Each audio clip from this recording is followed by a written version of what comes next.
అందరికీ నమస్కారం. I dream సగర్వంగా సమర్పిస్తోంది సిల్వర్ స్క్రీన్ లెజెండ్స్.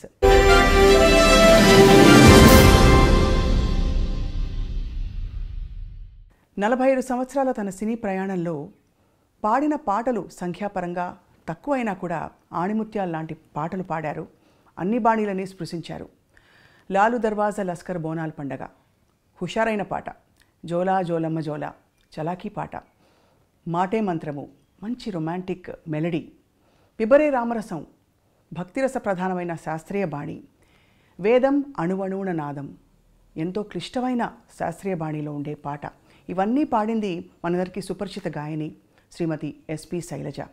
అంతేకాదు, తన మాటే మంత్రం అనుకున్నాం కదా, డబ్బింగ్ ఆర్టిస్ట్గా ఎందరికో తన గాత్రదానాన్ని చేసి చక్కగా చక్కటి పాత్రల్ని పండించారు. అంతేకాకుండా గృహిణిగా, గొప్ప అన్నకి చక్కనైన చెల్లిగా తన ప్రయాణాన్ని కొనసాగిస్తూ తన జీవితంలో చూసిన అనుభవాలు, పాడిన పాటలు, మధుర స్మృతుల్ని తలుచుకునే ప్రయత్నం ఇవాల్టి సిల్వర్ స్క్రీన్ లెజెండ్ శ్రీమతి ఎస్పి శైలజ గారితో. ఇవాల్టి మన సిల్వర్ స్క్రీన్ లెజెండ్ శ్రీమతి ఎస్పి శైలజ గారితో మాట్లాడబోతున్నాం. శైలజ గారు నమస్కారం. స్వప్న గారు ఎలా ఉన్నారు? బాగున్నాం, మిమ్మల్ని చూసి ఇంకా బాగున్నాం, ఆనందంగా. 45 సంవత్సరాలు కెరియర్ అని మా షో టీం మాట్లాడుతుంటే తెలుసుకున్నాం అనమాట. కానీ మీ గొంతుకి మాత్రం 25 ఏళ్ళు, ఇంకా తక్కువ. ఏం లేదమ్మా, ఏజ్తో తెలుస్తుంది, కొంచెం నాకు తెలుస్తుంది కదా, నా శృతి రేంజ్ తగ్గిందని తెలుస్తుంది. అవునా? బట్ భగవంతుడి అనుగ్రహం అంతే. ఈ మధ్య ఏం పాటలు పాడారు? సినిమాల్లో ఎక్కువ సినిమాల్లో అసలు పాడట్లేదనే చెప్పాలి. బట్ ప్రైవేట్ ఆల్బమ్స్ వాటిలో పాడుతున్నాను. అన్నమాచార్య కీర్తనలు అవి ఈ మధ్యనే పాడడం జరిగింది కొన్నిటికి. ఏదో ఒకటి, ఇటు డివోషనల్ కానీ లేకపోతే ప్రోగ్రామ్స్ కానీ అలా పాడుతూనే ఉన్నాను. ఎస్పి శైలజ గారి పాటలంటే లిస్ట్ ఆఫ్ టాప్ 30 సాంగ్స్, అవి ఎప్పటికీ గుర్తుండిపోయే మంచి మంచి పాటలు పాడారు మీరు. Thank you. సో అంటే అవి యాదృచ్ఛికమా అలాంటి పాటలు మీకు రావడం, మీరు పాడాక వాటికి ఆ బరువు వచ్చిందని? అట్లా ఏం లేదు మా, నిజంగానే యాదృచ్ఛికం అనే చెప్పాలి. ఎందుకంటే నేను ఫీల్డ్లోకి రావడమే యాదృచ్ఛికం. నేను అసలు ఒక సింగర్ని అవుతానని, కానీ ఇంట్లో కూడా పెద్ద ఎక్స్పెక్టేషన్స్ ఎవరికీ లేవు. బట్ మా మదర్కి మటుకు ఉండేదన్నమాట. అంటే మిగతా సిస్టర్స్ అందరూ మ్యూజిక్ నేర్చుకున్నారు ఇంట్లో. అవును. సో అమ్మకి ఏంటంటే ఒక్క పిల్లైనా ఒక్క పాట పాడితే బాగుండే సినిమాలో అని. బట్ నాన్నగారేమో కొంచెం స్ట్రిక్ట్గా ఉండేవారు. ఆడపిల్లలు పెద్దక్కలందరూ నేర్చుకున్నారు మ్యూజిక్. అంటే పాడకూడదా, సినిమాల్లో పాడకూడదా? అంటే స్టేజ్ మీద పాడటం కానీ అవన్నీ లేదు. కావాలంటే ఏదైనా కీర్తనలో పాడుకోండి, ఇంట్లో పాడుకోండి, ఏదైనా ఆరాధనోత్సవాలు జరుగుతాయి, త్యాగరాజ స్వామి, అక్కడ పాడుకోండి, అంతే. ఆ లెవెల్లో ఆలోచించేవారు నాన్నగారు. అమ్మకేంటంటే అన్నయ్య పాడుతున్నారు కదా ఆల్రెడీ, ఒక్క అమ్మాయి ఒక్క పాట పాడితే చాలు నాకు అని ఆవిడ ఆశ.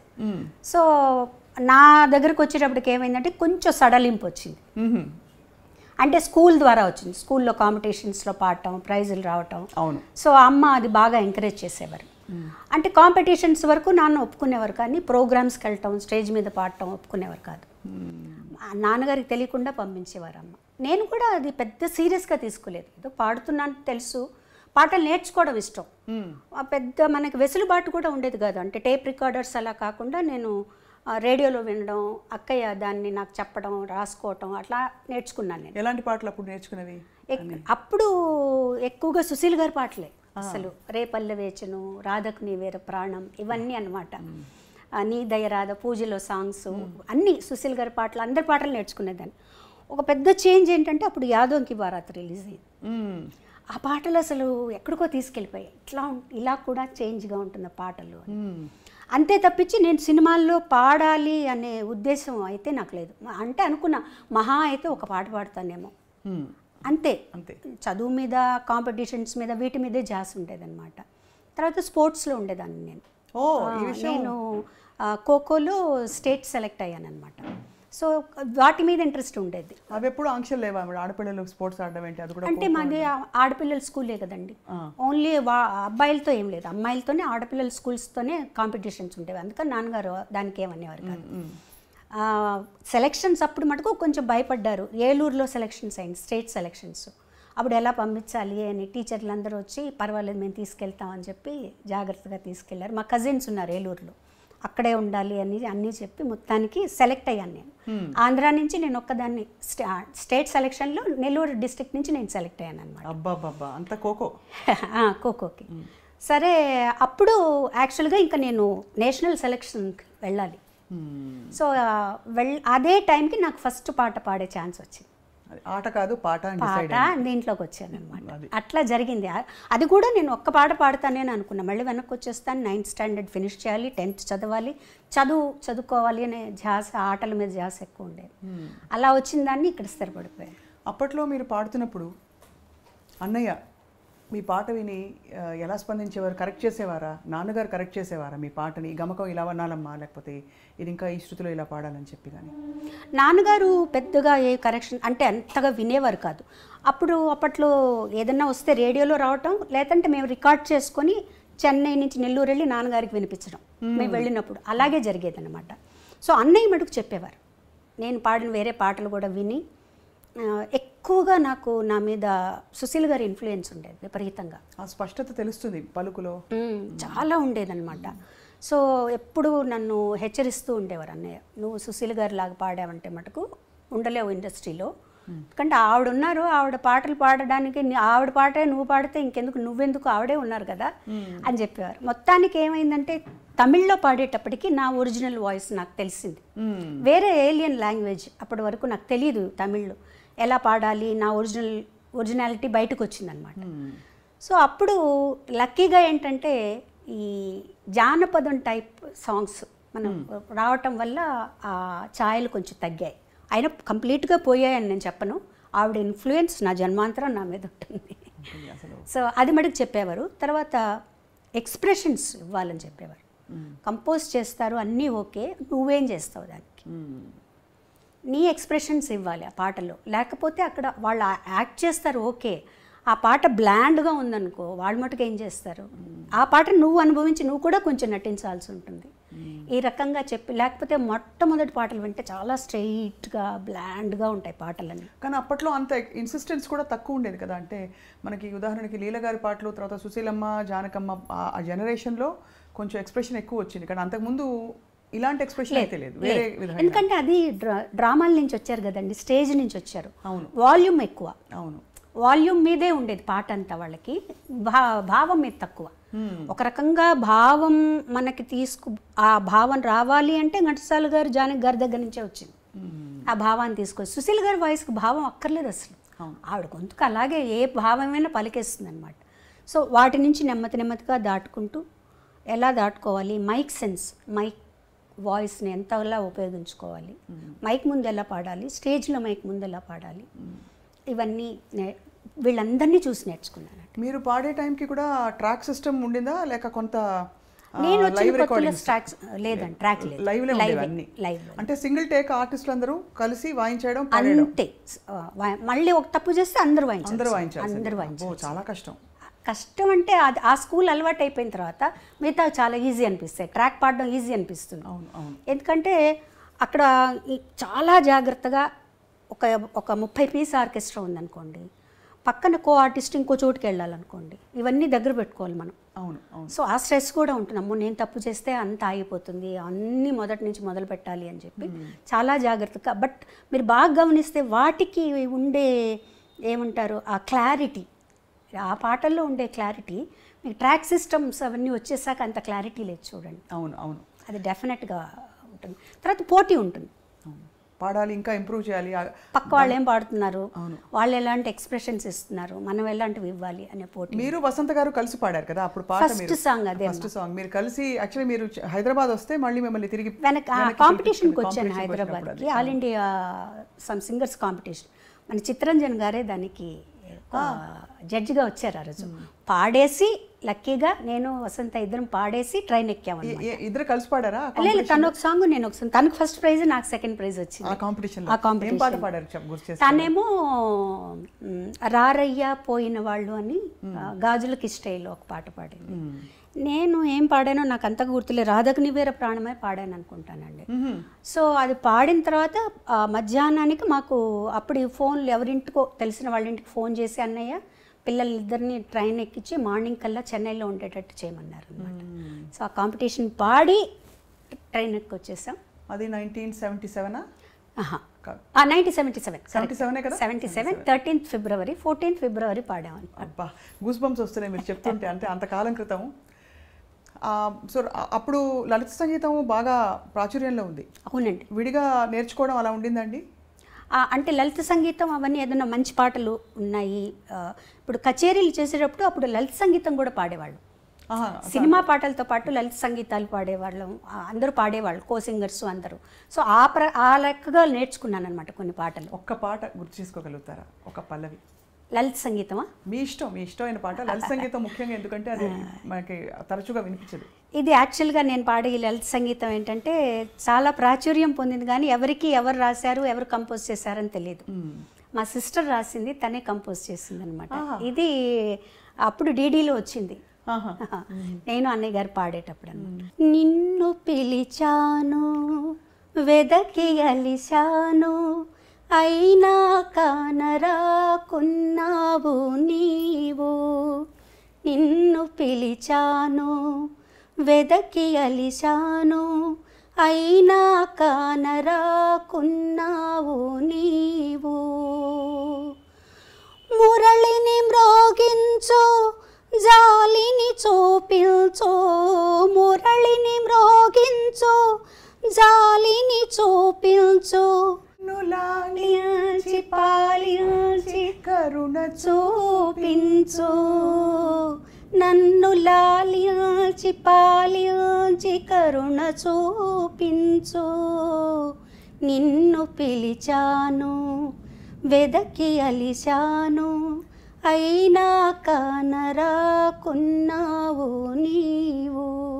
మీరే గుర్తుపెట్టుకున్నారు చక్కగా. ఎంత చక్కటి పాట, ఎలా మర్చిపోతామండి ఈ పాట. మేము పెరుగుతున్నప్పుడు ఈ పాటలన్నీ కూడా వినికిడి మీద చాలా ఇష్టమైన, ఇప్పటికీ ఈ మధ్యలో కూడా టెలికాస్ట్ అవుతుంది. నిత్య సంతోష్ గారు ఫోన్ చేశారు, అది ఎవరు రాశారో కొంచెం చెప్తారా లిరిక్స్ అంటే, మా సిస్టర్ ద్వారా పంపించామన్నమాట అది.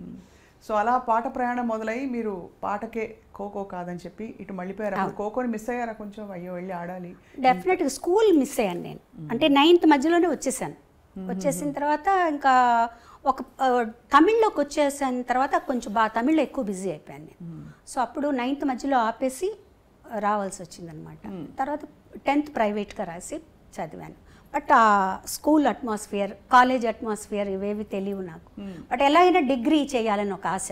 అవును. తర్వాత మళ్ళీ ఒక 5 years తర్వాత డిగ్రీ ఫినిష్ చేశాను. శైలజ గారు, మిమ్మల్ని ఎప్పుడు చూసినా అప్పటి నుంచి ఇప్పటిదాకా మీరు పాటలు పాడిన తీరు, ఇప్పుడు లాస్ట్ ఇంటర్వ్యూ మనం చేసినప్పుడు చాలా పద్ధతైన పెంపకం కొట్టొచ్చినట్టు కనిపిస్తుంది. ఎవరి ప్రభావం? అన్నయ్య ప్రభావం లేకపోతే నాన్నగారు అమ్మగారు అలా చెప్పించి? ఎక్కువ చెప్పాలంటే అమ్మగారు, ముగ్గురిది ప్రభావం ఉందండి. ముందు అమ్మగారు ఎంత మనకి స్వాతంత్రం ఇస్తారో అంత స్ట్రిక్ట్గా ఉండేవారు. దాన్ని మీరు ఉపయోగించుకోండి తప్పించి దాన్ని నిరుపయోగం చేసుకోకూడదు. నేను ఇచ్చే స్వాతంత్రాన్ని దాన్ని చక్కగా ఉపయోగించుకోండి, అంతేగాని ఓవర్గా ఇవన్నీ ఉండకూడదు.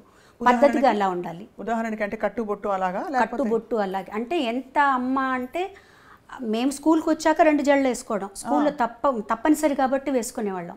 మా అక్కయ్యలు 2 జడలు కూడా వేసుకోకూడదు, 1 జడ వేసుకోవాలి.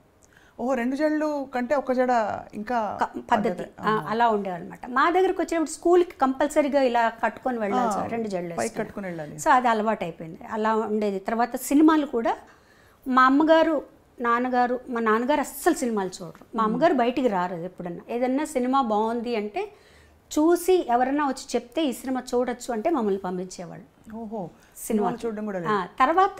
తర్వాత కొంచెం మా జనరేషన్ వచ్చేటప్పటికి మేము కొంచెం స్వాతంత్రం వచ్చిందనమాట.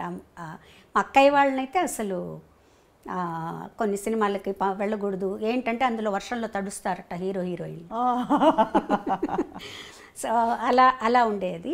బట్ చదువులో కానీ, ఆటల్లో కానీ, కాంపిటీషన్స్, పాటల్లో కానీ వీటన్నిట్లో ఎంకరేజ్ చేసేవారు. అన్ని కాంపిటీషన్స్కి పంపించేవారు. డ్రాయింగ్ కాంపిటీషన్ దగ్గర నుంచి తర్వాత జనరల్ నాలెడ్జ్ అన్నిటికీ పంపించేవారు అనమాట అమ్మ. ఆ విషయంలో మటుకు ఇది. తర్వాత ఏదైనా స్టేజ్ మీద నేను పాడుతాను అంటే మటుకు వద్దనేవారు కాదు. వెళ్ళు పాడు, ఆ స్టేజ్ ఫియర్ పోతుంది నీకు, ఎవరో ఒకరిని తోడిచ్చి పంపించి నాతో పాడించేవారు అనమాట. అది కూడా నాన్నగారికి అంత ఇష్టం ఉండేది కాదు. మరి ఎలా ఎలా మేనేజ్ చేసి? అమ్మ మేనేజ్ చేసి తెలియకుండా పంపించేశారు. స్కూల్కి వెళ్ళిందనో అక్కడికో వెళ్ళిందనో అని చెప్పి పంపించేసేవారు అనమాట. వన్స్ అన్నయ్య సినిమాల్లోకి వచ్చిన తర్వాత కొంచెం బాలు సినిమాలో పాడుతున్నారు, వాళ్ళ కుటుంబం అట్లా ఇట్లా అయిన తర్వాత అప్పుడు నాన్నగారు కూడా కొంచెం పర్వాలేదు, అబ్బాయి అక్కడ ఉన్నాడు కాబట్టి అన్నయ్యతోటే కచేరీలకు వెళ్ళేదాన్ని, 1-2 కచేరీలకు హాలిడేస్లో. తను ఉన్నాడు కాబట్టి పర్వాలేదు అని చెప్పి పంపించారనమాట. మొదటి పాట పాడుతా ఉంటే సరే వెళ్ళరండి. అప్పుడు కూడా అందులో చిన్నపిల్లలం కాబట్టి ఆయన పెద్ద మాకు ఏం అడ్డంకి చెప్పలేదు. నాన్నగారికి చెప్పే తీసుకెళ్లారనమాట సాంగ్కి. ఎందుకు అడిగాను ప్రత్యేకంగా అంటే సాహిత్యాల విషయంలో కూడా కొంచెం ట్రెడిషనల్గా ఉండే ఇళ్లలో ఈ సాహిత్యం పాడద్దు పాడించద్దు అని కూడా కొన్ని ఆంక్షలను చెప్పను, కానీ కొన్ని నియమాలు ఉంటాయి. సో ఆ నియమాలు అంటే ఉదాహరణకి రొమాంటిక్ డ్యూయట్స్ ఒక దశకంలో అయితే బాగా సాహిత్యాలు కొద్దిగా శృతి మించి కూడా మనం ఉన్నాయి, ఎప్పుడూ ఉన్నాయండి. అంటే మరీ ఇప్పుడు సపోజ్ నేను అన్నయ్య పాడుతున్నాను అనుకో, అసలు నేను అన్నయ్య డ్యూయట్ పాడేటప్పుడే నేను బుక్ ఇలా అడ్డం పెట్టుకుని పాడేదాన్ని. నాకు మొహమాటంగా ఉండేది చాలా. తర్వాత తను చెప్పేవాడు ఇలా అయితే ఎలా పాడగలుగుతాం, అప్పటికి ఇంకా అంత పెద్దగా ట్రాక్ సిస్టమ్ లేదు కదా, అలా ఉంటే పాడొచ్చు, ఇద్దరం కలిసి పాడాల్సి వచ్చినప్పుడు నువ్వు అలా ఉండకూడదు, పాటగా తీసుకో అని. లక్కీగా ఏంటంటే మా ఇద్దరికి అలాంటి సాంగ్స్ రాలేదు. అవును, ఇద్దరికి అంత భయంకరమైన సాహిత్యం ఉన్నవి లేవు. ఒకవేళ 1-2 వచ్చినా కూడా తను ఏం చెప్పాడంటే మేము ఇద్దరం పాడడం, ఇది మీరు వేరే వాళ్ళ చేత పాడించేసాయి అని చెప్పేసేవారండి. అసలు మీ ఇద్దరం తను పాడదు, మీరు వేరే ఇంకెవరి చేతన్నా పాడించుకోండి అని చెప్పేసేవారు అనమాట. ఆ ఇబ్బంది ఎప్పుడు నాకు అంతగా రాలేదండి. సపోజ్ ఇంకొంచెం ఏదైనా నాకు నా నాలెడ్జ్కి తెలిసి ఏదన్నా కొంచెం బాగాలేదు ఇక్కడ అంటే నేను కొంచెం ధైర్యంగానే చెప్పేదాన్ని, ఇది బాగాలేదండి నాకు ఇబ్బందిగా ఉంది అని. అప్పుడు కొంచెం మన మాటను కూడా వినేవాళ్ళండి. అప్పుడు మీరు వదులుకోవడం కూడా పెద్ద విషయం, అంటే అవకాశం కదా. అవును అవును. అంటే మీరు దేనికి ప్రాధాన్యత అంటే వస్తున్నాం అప్పుడే కదా మేము కూడా వస్తున్నాం. ఒక సాంగ్ వదులుకోవడం అంటే అది చాలా పెద్ద విషయం. ఎప్పుడైనా చూపుకుంటుందా ఇప్పుడు తలుచుకుంటే? అంటే అన్నది మంచి పనే చేశాను అనిపిస్తుంది. చాలా గొప్ప విషయం అండి, నా కళ్ళలో నీళ్ళు వస్తున్నాయి మీరు చెప్తుంటే. ఎందుకంటే నాకు ఎప్పుడు మీలో ఒక గుణం, ఇది వ్యక్తిగతం అయితే ఏమనుకోకండి, కానీ అన్నయ్య గీసిన గీత నేను దాటకూడదు, అన్నయ్యకి తగ్గట్టుగా నేను ఉండాలి, అమ్మ నాన్నకి తగ్గట్టు ఉండాలనే ఆ చక్కదనం మీలో కనిపిస్తుంది. అంటే అన్నయ్య కూడా ఎప్పుడు కూడా నువ్వు ఇలా ఉండాలని ఎప్పుడు చెప్పలేదండి. తన్ని చూసే మనకు అర్థమైపోతుంది. తన ఒక్క చూపుతో ఇది నచ్చింది నచ్చలేదు అని తను మనం గమనించి చెప్పేసేయచ్చు. మన బిహేవియర్ ఎలా ఉన్నప్పుడు తను ఒక చూపు చూశాడంటే సేమ్ మా మదర్ అనమాట, ఓకే అర్థమైపోతుంది తనకు నచ్చలేదు, తనకు నచ్చినట్టు మనం ఉండాలి. అంటే చాలామంది అంటారు, అంటే మీ ఇండివిజువాలిటీని వదులుకోవడం కదండి అది, బాలుగారు చెప్పినట్టే మీరు ఉండాలి, ఆయన పద్ధతిలోనే మీరు ఉండాలి అంటే నేనేం నష్టపోలేదు కదండి. నేనేమి నష్టపోలేదు. నేను ఫీల్ అయితే నాకు స్వాతంత్రం లేదు, నేను ఇలా ఉండాలి అలా ఉండాలనుకుంటున్నాను అలా వెళ్ళాలనుకుంటున్నాను అంటే అప్పుడు నేను బాధపడచ్చు. నాకేమాత్రం లేదు, ఓకే. నేను ఎందుకంటే తను ఎంత కష్టపడుతున్నాడో, తను ఎంత పద్ధతిగా ఉన్నాడో, అందరితో ఎలా మెలుగుతున్నాడో అవన్నీ తన్ని ఇక్కడికి వచ్చాక, చెన్నై వచ్చాక నాకు అర్థమైంది. పెద్ద ఫ్యామిలీ మాది, ఆ ఫ్యామిలీని అంతా తనే పోషిస్తున్నారు. అలాంటప్పుడు తను ఎంత పద్ధతిగా ఉండాలి, ఎంత వర్క్ చేయాలి, డే అండ్ నైట్ వర్క్ చేసేవాడు. తను పిల్లలతో స్పెండ్ చేయలేదని అదని ఇదన్నీ అన్నా కూడా ఇంత ఫ్యామిలీ గడవాలి అంటే తను పిల్లలతో స్పెండ్ చేస్తే అవ్వదు. నేను ఆ ఫీల్డ్లోకి వచ్చిన తర్వాత ఇవన్నీ నాకు అర్థమయ్యాయి మోర్ దెన్, ఎందుకంటే మిగతా వాళ్ళందరికంటే కూడా నేను తనతో ఎక్కువ స్పెండ్ చేశాను. సో నాకు అప్పుడు అర్థమైంది తను నలుగురితో ఎలా ఉంటారు, ఏమన్నా ఏ ప్రాబ్లమ్స్ ఉన్నా అవి ఇంటి దగ్గర. వన్స్ స్టూడియోకి వచ్చేసాక అసలు కంప్లీట్గా బాలసుబ్రహ్మణ్యం ఆ పాటకు చేంజ్ అయిపోతాడు అంతే. సో ఇవన్నీ కూడా ప్రొఫెషనల్గా మనం ఇలా ఉండాలి, ఈ పద్ధతిలో ఉండాలి, మనలో అనవసరంగా ఒక మాట మనం మాట్లాడకూడదు, మన గురించి ఇంకొకళ్ళు మాట్లాడకూడదు అంతే. ఆ పద్ధతి అట్లా అలవాటైపోయింది తనతో ఉండి. మాటే మంత్రము పాట పాడినప్పుడు మీరు చాలా చిన్నవారు, మీరు బాలుగారు కలిసి పాడిన ఈ పాట ఇప్పటికీ స్టేజ్ మీద హిట్ సాంగ్స్లో ఇష్టపడి, నేను సినిమా పాటలు నాకు అన్నీ రావు కానీ పాడమంటే ఈ పాట చాలా ఇష్టంగా ఎంచుకునే పాట. ఆ పాట పాడినప్పుడు అంత అలవోకగా, అంత పవిత్రంగా, బ్యూటిఫుల్ మెలడీ, అది రొమాన్స్ పలికించడం కూడా అంత అందంగా ఎలా పాడారండి? యాక్చువల్గా మొదట తమిళ్లో వచ్చిందండి అది. తమిళ్లో ఇళయరాజా గారు, జెన్సీ గారు పాడారు, సింగర్ జెన్సీ గారు ఉండేవారు తమిళ్లో, ఆవిడ పాడారు. ఆ పాట విన్నప్పుడు నేను చాలా ఇన్స్పైర్ అయ్యాను. ఎంత బాగుంది ఈ సాంగ్, అసలు బ్యాక్గ్రౌండ్స్ కానీ సాంగ్ కానీ ఇట్లాంటి పాటలు పాడే అదృష్టం దొరుకుతుంది అన్నప్పుడు సీతాకోకచిలకలో ఇవాళ రికార్డింగ్ ఉందని వెళ్ళిన తర్వాత ఆ ట్యూన్ వినిపించగానే నాకు అసలు చాలా ఆనందం వేసేసింది అనమాట. ఈ పాట మనం పాడాలనుకున్నాం, మనకు వచ్చింది ఈ పాట అని. ఆ బ్యాక్గ్రౌండ్స్ మీరు ఇప్పుడు కాదు ఇంకో 10 సంవత్సరాల తర్వాత విన్నా కూడా అండి మనల్ని ఎక్కడికో తీసుకెళ్ళిపోతాయి. అప్పుడు ఇలా చేశారా, ఇంత మంచి బ్యాక్గ్రౌండ్స్ ఇచ్చారా, ఇంత బ్యూటిఫుల్గా ఒక సాంగ్ కంపోజ్ చేశారా అనిపిస్తుంది. ఎన్నిసార్లు పాడినా మీరు అన్నట్టు ఆ పాట ఎన్నిసార్లు పాడినా కూడా మనల్ని ఒక లోకల్లోకి తీసుకెళ్ళిపోతుంది. కానీ నేను అన్నయ్య కూడా ఇద్దరం చాలా ఎంజాయ్ చేస్తూ ఆ పాటని చాలా అందంగా రావాలి ఈ పాట అని ఒక తపంతో పాడా. నిజంగా ఆ పైకి వెళ్ళిన ఆ 2 లైన్లు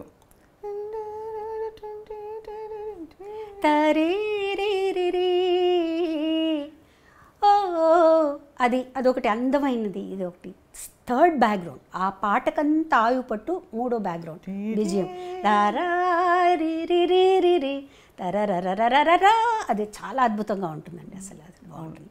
దాని తర్వాత వచ్చే వైలిన్ బిట్టు అది కూడా అద్భుతంగా ఉంటుంది, చాలా బాగుంది. నిజంగా ఎంజాయ్ చేస్తూ పాడాం. అది పెద్ద పీస్ ఆర్కెస్ట్రా, ఆర్కెస్ట్రా మళ్ళీ లైవ్లో చేసి అంతా లైవ్ బాబోయ్. అసలు మళ్ళీ మీరు చూడండి, నాకు అంటే అంత లైవ్తో పాడడం, పక్కన అందులో ఒక దిగ్గజం. అవును, ఎస్పి బాలు గారు. ఎంత అన్నయ్య అయితే కూడా అదే బాలుగారి కంటే కూడా అన్నయ్యగానే భయం ఎక్కువ అనమాట. ఎందుకంటే తను ఎలా పాడతాడు, తన క్యాలిబర్ ఏంటో అన్నీ తెలుసు నాకు కదా. పాటని ఇలా నేర్చుకొని పాడేస్తాడు తను. సో కనీసం మనం 50% పాడాలి తనకి మ్యాచ్ అవ్వాలంటే అనమాట. సో ఆ పాట తనతో పాడడం అనేది చాలా చాలా చాలా అదృష్టం అని చెప్పాలండి నిజంగా. సో తర్వాత మీరు కూచిపూడి ఆర్ట్స్ అకాడమీలో వసంత గారు మాత్రమే నేర్చుకున్నారా, మీరు డాన్స్? వసంత గారు మట్టుగా నేర్చుకున్నారండి. నేను భరతనాట్యం నేర్చుకున్నాను. మీరు భరతనాట్యం నేర్చుకున్నారు. అది కూడా ఎలా అయిందంటే నేను భరతనాట్యం నేర్చుకోలేదు. పాప పల్లవి నేర్చుకునేది భరతనాట్యం ఇంట్లో. మాస్టర్ ఇంటికి వచ్చేవారు. నేను మధ్యాహ్నం రికార్డింగ్ బ్రేక్ అయ్యి భోజనానికి వచ్చినప్పుడు ఆయన కూర్చొని ఉండేవారు. ఆ పాప ఒకరోజు తలనొప్పని, ఒకరోజు కాలు నొప్పని ఏదో ఒకటి చెప్పేది. వాళ్ళ స్కూల్లో టైర్డ్గా ఉందనో, ఆదివారం ఇవన్నో. అప్పుడు పాప ఆయన చూస్తే జాలేసి, నాకు ఊరికే చెప్పండి సార్, మీరు ఊరికే కూర్చోన్నారు కదా, నాకు చెప్పండి అని. అలా నేను నేర్చుకుని ఆయన అనేత చెప్పారు. ఆవిడ నా చేత అరంగేట్రం అంతవరకు వస్తుందని కూడా నాకు తెలియదు అసలు. తర్వాత ఇంట్లోకి ఎక్స్పెక్ట్ చేయాలి అరంగేట్రం చేసే లెవెల్కి డాన్స్ చేస్తామని. తర్వాత అరంగేట్రం చేయిద్దామండి అన్నారు. అంటే అన్నయ్య అన్నారు, నాకు తెలిసి తను ఎలా చేస్తుందో నాకు తెలియదండి, అంటే ముందు గజ్జ పూజ చేస్తారు కదా, అది చేద్దాము అని చిదంబరంలో టెంపుల్లో చేసాం గజ్జ పూజ. అప్పుడు అన్నయ్యకి కాన్ఫిడెన్స్ వచ్చింది. ఆ తర్వాత అరంగేట్రం ఏమన్నారు అప్పుడు చూసి మీ డాన్స్? చాలా నేను ఎక్స్పెక్ట్ చేయలేదు అసలు నువ్వు డాన్స్ చేస్తావని. ఇలా ఎవరికీ తెలియదు ఇంట్లో. ఊరికే ఆయన చెప్పేవి నేర్చుకునేవాళ్ళు, నా పాడికి నేను చేసుకుంటూ ఉండేదాన్ని. అది అయిన తర్వాత నేను 2-3 ప్రోగ్రామ్స్ కూడా చేశాను. ఐసీఎఫ్ ఇంటర్గల్ కోచ్ ఫ్యాక్టరీ వాళ్ళకి, తర్వాత కళాసాగర్ వాళ్ళకి చేశాను. కాకపోతే ఏంటంటే డాన్సు, పాట డాన్స్ 2 ఎంచుకోవాలంటే ఒకటే ఎంచుకోవాలంటే బాగా స్టామినా కావాలి డాన్స్కి. తర్వాత స్వెట్ విపరీతంగా పోతుంది మీకు. అవును, గొంతు బాగా కొంచెం దెబ్బతింటుందని నేను చెప్పను, మనకి సహకరించదు. అది బాలమురళి గారు, చిట్టుబాబు గారు ఇద్దరు చెప్పారు నాకు. అంటే పాట వదులుకుని డాన్స్ చేయొద్దు అలా చెప్పారా? అంటే నువ్వు ఆలోచించుకో, నువ్వు డాన్స్ చేస్తూ ఉన్నావంటే పాడలేవు. అంటే నేను అనుకున్నాను అనమాట, నాకు పాట మించి వేరే ఏమీ లేదు కదా. కానీ నేను ఆ పాపం మా మాస్టర్ గారు అయితే ఇంత నేర్చుకొని 2 ప్రోగ్రాంలు చేసి వదిలిపెట్టకమ్మా అని కూడా అన్నారు. లేదు సార్, నాకు పాటే ముఖ్యం, నేను పాట మీద ఉంటాను. లైక్ అంటే ప్రతిదానికి ఒక కారణం ఉంటుందండి, కారణం లేకుండా ఏది ఉండదు. ఆ నేర్చుకోవడం అనేది నాకు సాగర సంగమానికి ఉపయోగపడింది. ఆ డాన్స్ అరంగేట్రం చూసే విశ్వనాథ్ గారు అది మరొక అంటే మలుపు అని చెప్పొచ్చు. బికాజ్ చాలా పెద్ద మలుపు. మీరు నటనలోకి రావడం, అఫ్కోర్స్ ఒకే సినిమాలో వేశారు కానీ గుర్తుండిపోయే పాత్ర. అప్పుడు విశ్వనాథ్ గారు చూసి అడిగినప్పుడు మళ్ళీ ఆలోచించారా, ఇది మళ్ళీ నేను యాక్టింగ్ ఫీల్డ్? ఆలోచించడం క్వశ్చనే లేదండి, నేను చెయ్యను అని చెప్పేసాను. ఓకే. ముందు విశ్వనాథ్ గారు అడిగారు, ఏడుది నాగేశ్వరరావు గారు ఆయన అడిగారు, అందరూ అడిగారు. అన్నయ్య చేతి చెప్పించారు, మా వదిన గారి చేతి చెప్పించారు, విశ్వనాథ్ గారు మిస్సెస్ చేతి చెప్పించారు. నేను చెయ్యను అని చెప్పాను. ఎంత స్పష్టత అలా ఎలా వచ్చేసింది? అన్నయ్య కూడా వద్దని అనలేదు కదా? ఎవరు వద్దలేదు. అన్నయ్య కూడా నువ్వు చేస్తే బాగుంటుందని చెప్పారు, అందరూ చెప్పారు. అందులో విశ్వనాథ్ గారి సినిమా తన దగ్గరుండి చూసుకుంటారు, నీకు భయం లేదంటే నాకు వద్దు, నేను కంఫర్టబుల్ కాదు, నాకు వద్దు, నేను చేయను అని చెప్పేసాను. నేను పాటలే పాడుకుంటాను. విశ్వనాథ్ గారు తెలివిగా ఏం చేశారంటే మా నాన్నగారి దగ్గరికి వెళ్ళి మా నాన్నగారి దగ్గర ఒప్పించారు. బాబాయ్ నేను మంచి క్యారెక్టర్ దాని చేత చేయిస్తాను, ఎటువంటి చెడ్డ పేరు రాదు అవన్నీ చెప్తే ఇంకా నాన్నగారు నన్ను పిలిచి అన్నయ్య అంతలా ఆడుతున్నారమ్మా నువ్వు చేయొచ్చు కానీ రిలక్టెంట్గానే ఒప్పుకున్నానండి ఆ క్యారెక్టర్ నిజం. అంటే సరిపోయింది, నేను ఇష్టం లేకుండా చేయబట్టి ఆ క్యారెక్టర్ కరెక్ట్గా సరిపోయినట్టే అనిపిస్తుంది నాకు. నాకు యాక్టింగు అంత కష్టం అనిపించలేదు, ఎందుకంటే ప్రతిదీ విశ్వనాథ్ గారు కరెక్ట్గా యాక్ట్ చేసి ఇలా చెయ్యాలి, చిన్న చిన్న మూమెంట్స్ జుట్టు ఇలా వెనక్కి వేసుకోవడం దగ్గర నుంచి ఆయన చేసి చూపించేవారు. మా నాన్నగారి మీద నాకెంతో గౌరవం ఉంది, భక్తి ఉంది. ఇప్పుడు తప్పులు తెలుసుకుని నేను ఆయన మర్చిపోలేను. అందుకే చెప్తున్నాను, నువ్వు నాతో వస్తావో ఇక్కడే ఉంటావో ఆలోచించు.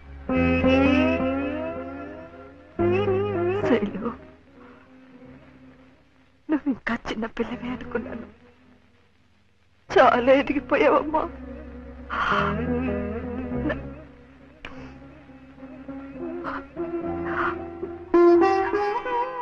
నన్ను వదిలి వెళ్ళిపోతావా? మన ఇంటి గౌరవం మనల్ని వదిలి వెళ్ళిపోయే ముందు నేనే నా జాగ్రత్త పడ్డం మంచిది. అందుకే ఇప్పటికీ మించిపోయింది లేదు. ఎవరిని కావాలనుకుంటున్నావో ఆలోచించుకో. కానీ అయినా మీరు అలా పట్టేసి, ఎందుకంటే ఆ పాత్రలో మీకోసమే ఆ పాత్ర అల్లినట్టు అనిపిస్తుంది. అది మనకి విశ్వనాథ్ గారిలో ఉందండి. అదే నేను చేసిన ఒక్క సినిమా కాబట్టి నాకు అనిపిస్తుంది ఆయనలో ఉంది అది. అంటే అఫ్కోర్స్ మనలో కూడా ఆ జీల్ రావాలి, చెయ్యాలి అని ఆయన చేస్తుంటే మనకు ఆటోమేటిక్గా వచ్చేస్తుంది. తర్వాత ఫస్ట్ నేను భయపడింది ఏంటంటే కమల్ హాసన్ గారు ముందర చేయాలి. ఇది శాస్త్రీయ నృత్యమా కాదా? ఏ సాంప్రదాయం? ఎన్ని సంప్రదాయాలు ఉన్నాయో కూడా తెలుసా నీకు? దీన్ని భరతనాట్యం అంటారు.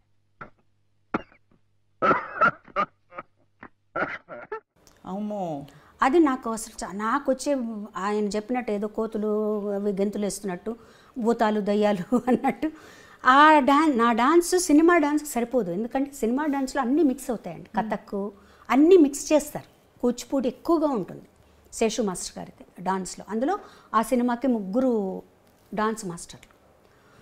సో ఇలా అందులో ఒక పాటకి శేషు మాస్టర్ గారు, ఒక పాటకి రఘురామ్ మాస్టర్ గారు. నాకు వేదానికి రఘురామ్ మాస్టర్ గారు, ఓం నమ శివాయకి శేషు మాస్టర్ గారు. శేషు మాస్టర్ గారు అయితే 1 వీక్ నాకు రిహార్సల్స్ ఇప్పించారు. అంటే పాట పెట్టి రిహార్సల్స్ అంత రిహార్సల్ చేసి అంతా ఓకే చేసుకున్న తర్వాత సెట్కి వెళ్ళిపోయిన తర్వాత విశ్వనాథ్ గారు ఈ మూమెంట్ మార్చేద్దాం, ఆ మూమెంట్ ఇలా మార్చేద్దాం, నాకు భయం వచ్చేసేది, బాబోయ్ నేను చేయలేనేమో అని. కానీ చేయించారు, బాగా చేయించారు. నీకేం భయం లేదు, నువ్వు టైం తీసుకో అని. బట్ డాన్స్ కొంచెం కష్టపడ్డాను, కానీ నటన మటుకు విశ్వనాథ్ గారు చెప్పినట్టే చేశాను. ఆయన ఎలా చెప్తే అలా చేశాను. ఏమిటి మమ్మీ ఉన్నట్టుండి ఎక్కడికి ప్రయాణం? డాక్టర్ తాతగారింటికి. అక్కడే కొన్నాళ్ళ పాటు ఉండి నువ్వు డాన్స్ నేర్చుకోవాలి. ఇంకా కొత్తగా నేర్చుకునేదే ఉంది, ఎన్నో ప్రోగ్రామ్స్ సన్మానాలు అయ్యాక. అదేనే నేను చేసిన పొరపాటు. పాకడం కూడా సరిగ్గా రాని పాప పరిగెత్తుతానంటే సరే అన్నాను. ఓహో, అయితే కొత్తగా నడకలు నేర్పే గురువు గారు అక్కడే ఆ ఊళ్ళోనే ఉన్నారన్నమాట. అవును. ఎవరు? బాలకృష్ణ గారు. వాట్?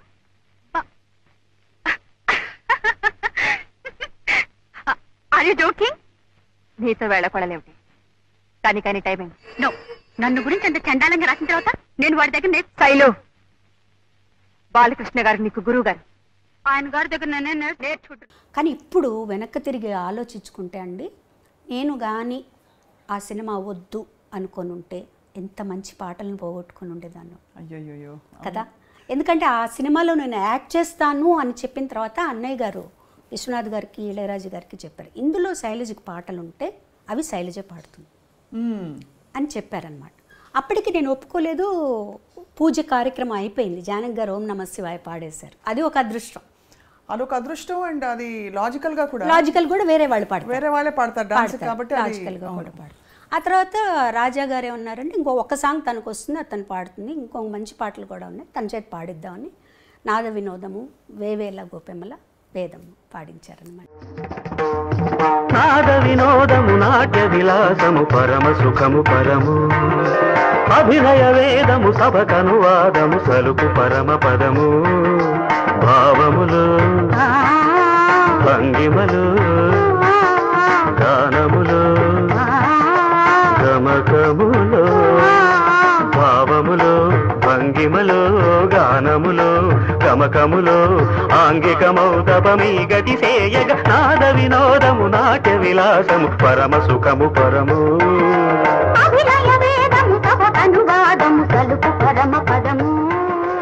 ఎంత బ్యూటిఫుల్ సాంగ్స్ బ్యూటిఫుల్ సాంగ్స్ నిజంగా. ఐ థింక్ రాబోయే 50 సంవత్సరాలు అసలు ఏమాత్రం ఇది ఇప్పుడే పుట్టిన పాటలాగా పాడుకుంటున్నారు. ఇప్పుడు కూడా అంతే కదండి. అవును. తర్వాత ఇంకోటి ఏంటంటే ఆ టైంలో ఆ పాటలు నా చేత పాడించాల్సిన అవసరం లేదు వాళ్ళకి. సుశీల్ గారు ఉన్నారు, జానక్ గారు ఉన్నారు, వాణిజ్యరామ్ గారు ఉన్నారు. ఇంతమంది ఉన్నప్పుడు నా చేత ఇప్పుడు నేను పాడింది అనుకోండి నా చేత పాడించవచ్చు. మిగతా పాటలు కూడా నా చేత పాడించాల్సిన అవసరం లేదు. అంత మంచి సాంగ్స్ వచ్చాయి నాకు. అసలు సాగర సంగమం అంటే నాకు ఆ సాంగ్స్ కోసమే నేను తర్వాత ఆలోచించుకున్నాను. యాక్టింగ్ అన్ని పక్కన పెట్టేద్దాం. అండ్ అది కూడా రికార్డింగ్కి వెళ్ళినప్పుడు మీరు ఇబ్బంది పడి భయపడ్డారు, మళ్ళీ నేర్చుకుని ప్రాక్టీస్ చేసుకురా. వేదం సాంగ్ అలాగే అయింది. అంటే అన్ని లైవ్ సాంగ్. వేదం లైవ్గా తీసామండి. లైవ్ అక్కడికి వెళ్ళి నేర్చుకున్నాం. అక్కడికి వెళ్ళి అప్పుడే నేర్చుకుని అప్పుడే పాడడం. అది స్వరం నేర్చుకున్నామండి. ఫస్ట్ మేము స్వరం చెప్పారు నాకు. అసిస్టెంట్ గారు ఏం చేస్తారంటే మా స్వరం పాడాలి, మీరు స్వరం నేర్చుకోమంటారు. నేను స్వరం పాడడం ఎప్పుడు ఈజీ, అకారం కంటే కదా. స్వరం పాడేశాను. మానిటర్లో విని ఇళయరాజా గారు అన్నారు, స్వరం కాదు నాకు ఆలాపన కావాలి అన్న. రావట్లేదు ఆ ఫాస్ట్నెస్కి ఆలాపన. నేను చాలా టెన్షన్ పడిపోయాను. అన్నయ్య వేరే చోటుకి వెళ్ళాలి, వాళ్ళు ఇంత మంచి పాట ఇచ్చారు, పాడుతా అసగం భయం.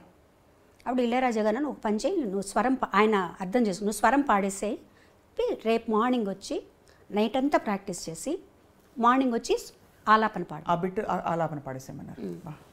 నైట్ అంతా ప్రాక్టీస్ చేసి మార్నింగ్ వెళ్తే ఎంత సులభంగా అనిపించిందో అసలు.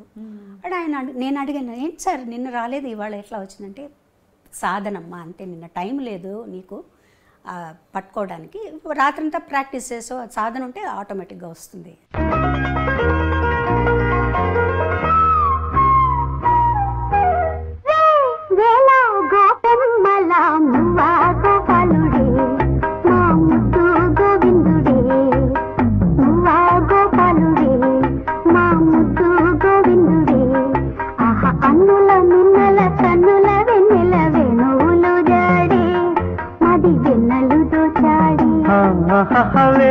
వేళ గోపెమ్మల మువ్వ గోపాలుడే మా ముద్దు గోవిందుడే అని చెప్పారనమాట. సో అదొక మంచి ఎక్స్పీరియన్స్ నాకు. ఆ పాట రూమ్లోకి వెళ్ళి తలుపేసుకొని ఇంకా అదే పని నాకు. ఎంత హై పిచ్ అండి వేవేల గోపమ్మల. అది కూడా రెండు చాలా హై పిచ్. ఆ హమ్మింగ్ తీసుకోవడం ఒకటి, అదే పాటకు మళ్ళీ యాడ్ చేయడం కూడా అంతే ఫాస్ట్లో వస్తుంది అమ్మాయి. ఆ హమ్మింగ్ పాడుకుంటూ వస్తుంది. అవును, అది ఒక టెన్షన్ నాకు డాన్స్లో ఆ పాటకి. అది మీరు యాక్ట్ చేస్తున్నప్పుడు ఎంత యాక్టింగ్ మీద ఆ షాట్ మీద దృష్టి ఉన్నా నా పాట వినిపిస్తోంది అనే ఒక మధ్య మధ్యలో ఇక్కడ ఎక్కడన్నా ఏమన్నా తప్పులు పాడనా సింగర్కి తప్పదుగా, ఎప్పుడు తప్పకుండా ఉంటుంది. ఎన్ని పాడినా ఎంత చేసినా మళ్ళీ అక్కడ ఆ టెన్షన్ ఉంటుంది మనకి. కానీ ఇట్స్ ఒక గ్రేట్ ఎక్స్పీరియన్స్ అంటే నిజంగా. సాగర సంగమం అనేది నాకు ఒక చిరునామా నిజంగా. ఇప్పుడు వెనక్కి తిరిగి చూసుకుంటే ఒక చిరునామా.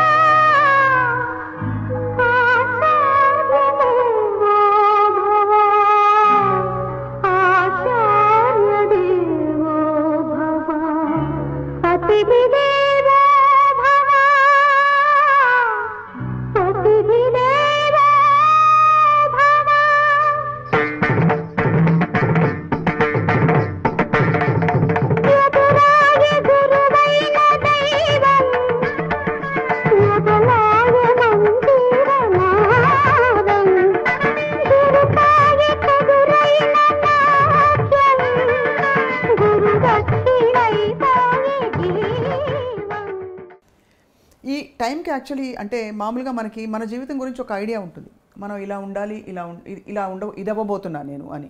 ఆ పాటకి మీకు మైండ్లో బాగా సెట్ అయిపోయి ఉంటుంది, అంటే మీరు సింగర్ అయిపోయారని. అప్పటికే చాలా పాటలు పాడారు, but singing is my life and my career అని ఆ క్షణం ఏ క్షణంలో మీకు అర్థమైంది? ఊరికే ఒకటి అర పాటలు వస్తూ అవకాశాలు వస్తూ పాడడం అది ఓకే, బట్ నేను పాట కోసమే పుట్టాను, పాట మాట నాకు అని చెప్పి ఎప్పుడు అర్థమైంది? నాకు వన్స్ నేను ఎక్స్పెక్ట్ చేయని విధంగా, ఇప్పుడంటే మనం నెలకి నేను 2 పాటలు పాడానండి, 3 పాటలు పాడానండి చెప్పుకుంటున్నాం. నేను ఎక్స్పెక్ట్ చేయని విధంగా ఒక రోజు 7 పాటలు పాడాను. ఒకరోజు 7 పాటలు పాడాను. ఒక నెలలో 30 పాటలు పాడాను. సో ఇలా ఉన్నప్పుడు నాకే ఆశ్చర్యం వేసే, అసలు నా చేతి ఇలా పాడిస్తున్నారు వీళ్ళు. అంటే నాకెప్పుడు నా మీద నాకు ఒక తక్కువ అభిప్రాయం ఇప్పుడు ఉంది, ఎప్పుడు ఉంటుంది. అది అంటే ఒక సింగర్కి ఉండవలసిన లక్షణాల కంటే కూడా ఎక్కువ అభిమానం వచ్చేసిందేమో నా మీద జనాలకి అనే, ఇది నా క్యాలిబర్ ఇంతేనేమో. ఎందుకు అనిపించింది అలాగా?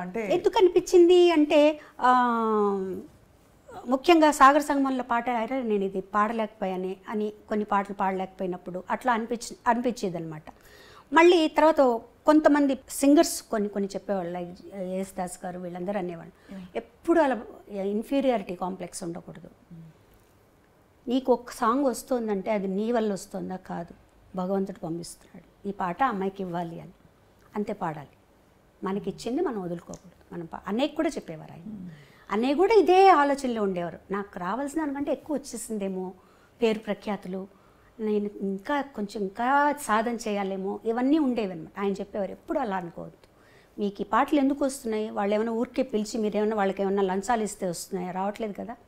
వాళ్ళు తలుచుకొని ఈ పాట తలుచుకోగానే మీ పేరు గుర్తొస్తుంది. ఇంతమంది సింగర్స్లో మిమ్మల్ని మీ పేరు ఎందుకు గుర్తొస్తుంది, ఈ పాట మీది, అట్లా అనుకోండి. ఆ తర్వాత నేను తమిళ్లో చాలా బిజీ అయిపోయాను. தமிழ்ல என்னென்ன பாடிருக்கீங்க? நிறைய பாடிருக்கேன் தமிழ்ல. எனக்கு தமிழ் பாட்டு ரொம்ப தெரியாது, மன்னிச்சிடுங்க. ஏதாவது ஒரு நான் முதல்ல பாடிய ఫస్ట్ పాడిన పాట ఇళయరాజా గారిది ఎలా జరిగిందంటే, ఆయన ఆడిషన్కి పిలిచారు నన్ను. పిలిచి ఆయన ఇన్ఛార్జి శ్రీనివాసన్ గారు ఉండేవారు.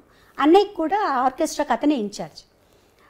అతను వెళ్ళి చెప్పారనమాట ఇళయరాజా గారితో, ఇట్లా బాలు సిస్టర్ కచేరీలో పాడుతోంది, ఎందుకంటే రాజా గారు కూడా అన్నయ్యతో కచేరీలో పాడారు కదా, పాడుతోంది, నువ్వు పాడిస్తే బాగుంటుందేమో అంటే బాగుంటుంది కానీ బాగాలేదు అనుకో, అప్పుడు నేను పాడించకపోతే బాలు ఏమన్నా అనుకుంటాడేమో, తను సరిగ్గా పాడలేకపోతే అని అన్నారట. అట్లా వద్దు, నువ్వు ఆడిషన్ చేయి, నీకు నచ్చితేనే పాడించు అన్నారు.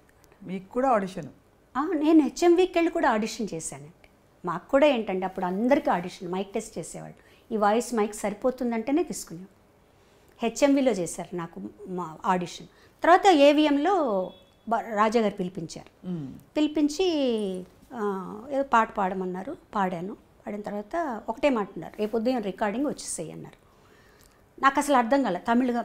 ఆయన అంటే ఈతను చెప్పారనమాట, రేపు మార్నింగ్ రికార్డింగ్ ఉందట, పూజ నువ్వు పాడుతున్నావు రమ్మన్నారు. నేను నాకు ఇళయరాజా గారని ఆయన పెద్ద అప్పటికే ఎస్టాబ్లిష్ అయిపోయారు, ఆయన సూపర్ హిట్ సినిమాలు వచ్చేసాయని, అన్నకెళ్ళి ఇవన్నీ. ఇంటికి రాగానే అందరూ ఏమైంది ఇంట్లో అందరూ అడిగితే, రేపు మార్నింగ్ రికార్డింగ్ పూజట, నన్ను రమ్మన్నారు సోలో సాంగ్ అంటే, ఓ మా చిన్నన్న అయితే నిజంగా అవును రేపు మార్నింగ్, నేను మామూలుగా రేపు మార్నింగ్ రికార్డింగ్ అట రమ్మన్నారు. రికార్డింగ్కి వెళ్ళాను. నాకు ఏమీ తెలీదు స్వప్న గారు, నిజంగా చెప్పాలంటే ఏమీ తెలీదు. ఒక పెన్ను చేతిలో పెట్టుకున్నాను రాసుకోవడానికి. వెళ్ళి అన్నయ్య ఏం చెప్పారంటే, నువ్వు ఒక ప్రొఫెషనల్ సింగర్గా రాణించాలంటే నీ పాటికి నువ్వు వెళ్ళాలి, నీ వెనకాల ఒకళ్ళు రావాలి, నన్ను దింపాలి, నన్ను తీసుకెళ్ళాలి, అట్లా లేదు. నేను అక్కడ దింపేస్తారు, నువ్వు వెళ్ళి పరిచయం చేసుకొని నువ్వు వెళ్ళు. సరే నాకేంటి, రాజా గారు నిన్ను చూసాం కదా, అలాగే శ్రీనివాసన్ గారు ఉంటారు, భయం లేదని చెప్పి నేను వెళ్ళిపోయి పూజ కార్యక్రమం జరుగుతోంది. నేను ఒక తలుపు పక్క నిలబడ్డా, కూర్చోవాలని కూడా తెలియదు నాకు. వాళ్ళందరూ ఇంకా సింగర్ రాలేదు అని అంటున్నారు, నా వైపు చూస్తున్నారు, వెళ్తున్నారు, కానీ నేను సింగర్ అని ఎవరికి తెలియదు, నేను చెప్పలేదు, నాకు తెలియదు వాళ్ళు ఏం మాట్లాడుతున్నారు. తర్వాత కాసేపు అయిన తర్వాత ఎవరో వచ్చి, పాప నువ్వు పాడతావా, సింగర్వా? అవును, రామ్మా నీకోసం వెయిట్ చేస్తున్నారు రాజా గారు అని తీసుకెళ్ళారు. అలా ఫస్ట్ సాంగే సూపర్ హిట్ సాంగ్ ఇచ్చారు. అది ఇచ్చిన తర్వాత, ఆ పాట అయిపోయిన తర్వాత ఆయన అన్న మాట ఒకటే, ఈ గొంతు నాకు చాలు అన్నారు. అని మధ్యాహ్నం పాట నువ్వు నాతో డ్యూయట్ పాడతావా అని అడిగారు.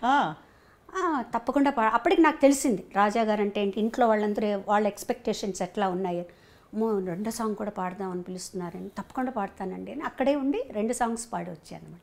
ఇంత చేసి మీరు ఇంత పాట వెనక, సరే నాన్నగారు చూడనట్టు కొంచెం ముందు ఎంకరేజ్ చేస్తూనే, నాన్నగారి దగ్గర డైరెక్ట్గా మీరు ఏమైనా పాట, హరికథ కానీ పాట కానీ నేర్చుకున్నారు? నాన్నగారు ప్రతి సంవత్సరం త్యాగరాజ ఉత్సవాలు చేసేవారండి నెల్లూరులో, ఆరాధనోత్సవాలు చేసేవారు. ఆయనకి మా అమ్మగారికి ఏంటంటే ఎప్పుడైనా సరే నేను కానీ అన్నయ్య కానీ లేకపోతే మా చిన్న చెల్లెలు కానీ హరికథ చెప్పాలి అని చాలా ఇంట్రెస్ట్గా ఉండేది. అన్నయ్యకి కూడా ఉండేది అది. నేను కొంచెం నేర్చుకున్నాను కానీ నాకెందుకు కొంచెం సిగ్గు అనిపించేది హరికథ. కానీ నాన్న దగ్గరికి వెళ్ళి చెప్పాను, నాన్న నేను హరికథ చెప్పలేను కానీ నాకు ఒకసారి ఒక 15 నిమిషాలు టైం ఇస్తే నేను పాడుతాను అన్నాను. ఆయనకి చెప్పారు సినిమా పాటలంతా పాడకూడదు, త్యాగరాజ స్వామి కీర్తనలే పాడాలి అని. అట్లాగే నన్ను ఒక 3 కీర్తనలు నేర్చుకుని నేను పాడతాను, తప్పకుండా పాడతాను. అలా అప్పుడు కూడా ఏం చేశారంటే ఆయన 3 గంటల స్లాట్ ఇచ్చారు, చిన్నపిల్లలందరూ పాడే స్లాట్లో పాడించారనమాట. సో దానికి మా ఇంటి నుంచి అందరూ కదిలొచ్చి అదేదో నేను పెద్ద కచేరీ చేస్తున్నట్టు అనమాట. అమ్మ, కజిన్స్, సిస్టర్స్ అందరూ వచ్చి కూర్చొని విని మా అమ్మ నాన్నగారిని అడిగింది ఎలా పాడిందంటే, పర్వాలేదు ఆ 3 గంటలు ఆ పిల్లలకి దానికి కరెక్ట్గానే పాడింది, పర్వాలేదు ఇంకా సాధన చేయాలి అనేవారు. ముఖ్యంగా అలాంటి పాటలు ఏదన్నా నేను కాంపిటీషన్లో పాడుతున్నానన్నప్పుడు మటుకు దగ్గర కూర్చోపెట్టుకొని తాళం అది చెప్పి ప్రాక్టీస్ చేయించేవారు నాన్నగారు. మంచి పాటలు పాడుతూ ఒక్కసారి ఒక కాంపిటీషన్కి పెండ్యాల గారు జడ్జిగా వస్తున్నారు. సో అది చెప్పాం నాన్నగారికి, ఇట్లా పెండ్యాల గారు జడ్జిగా వస్తున్నారు, నేను పాడుతున్నా అంటే ఆషామాషి పాటలన్నీ పాడకూడదు, నువ్వు పాడితే మంచి పాట పాడు అంటే, నేను పూజలు పూలు తెచ్చాను పాడదాం అనుకున్నాను. వద్దు అంత సింపుల్ సాంగ్ పాడకూడదు, వచ్చేవారు ఎవరనుకుంటున్నావు పెండ్యాల గారు అంటే, అప్పుడు దాంట్లోనే నీ దయ రాదా తీసుకున్నాను అనమాట. అది కూర్చోబెట్టి పాడించి మా నాన్న తాళం వేయించి మొత్తానికి ప్రైజ్ వచ్చేసిందిగా, ఫస్ట్ ప్రైజ్. అబ్బో.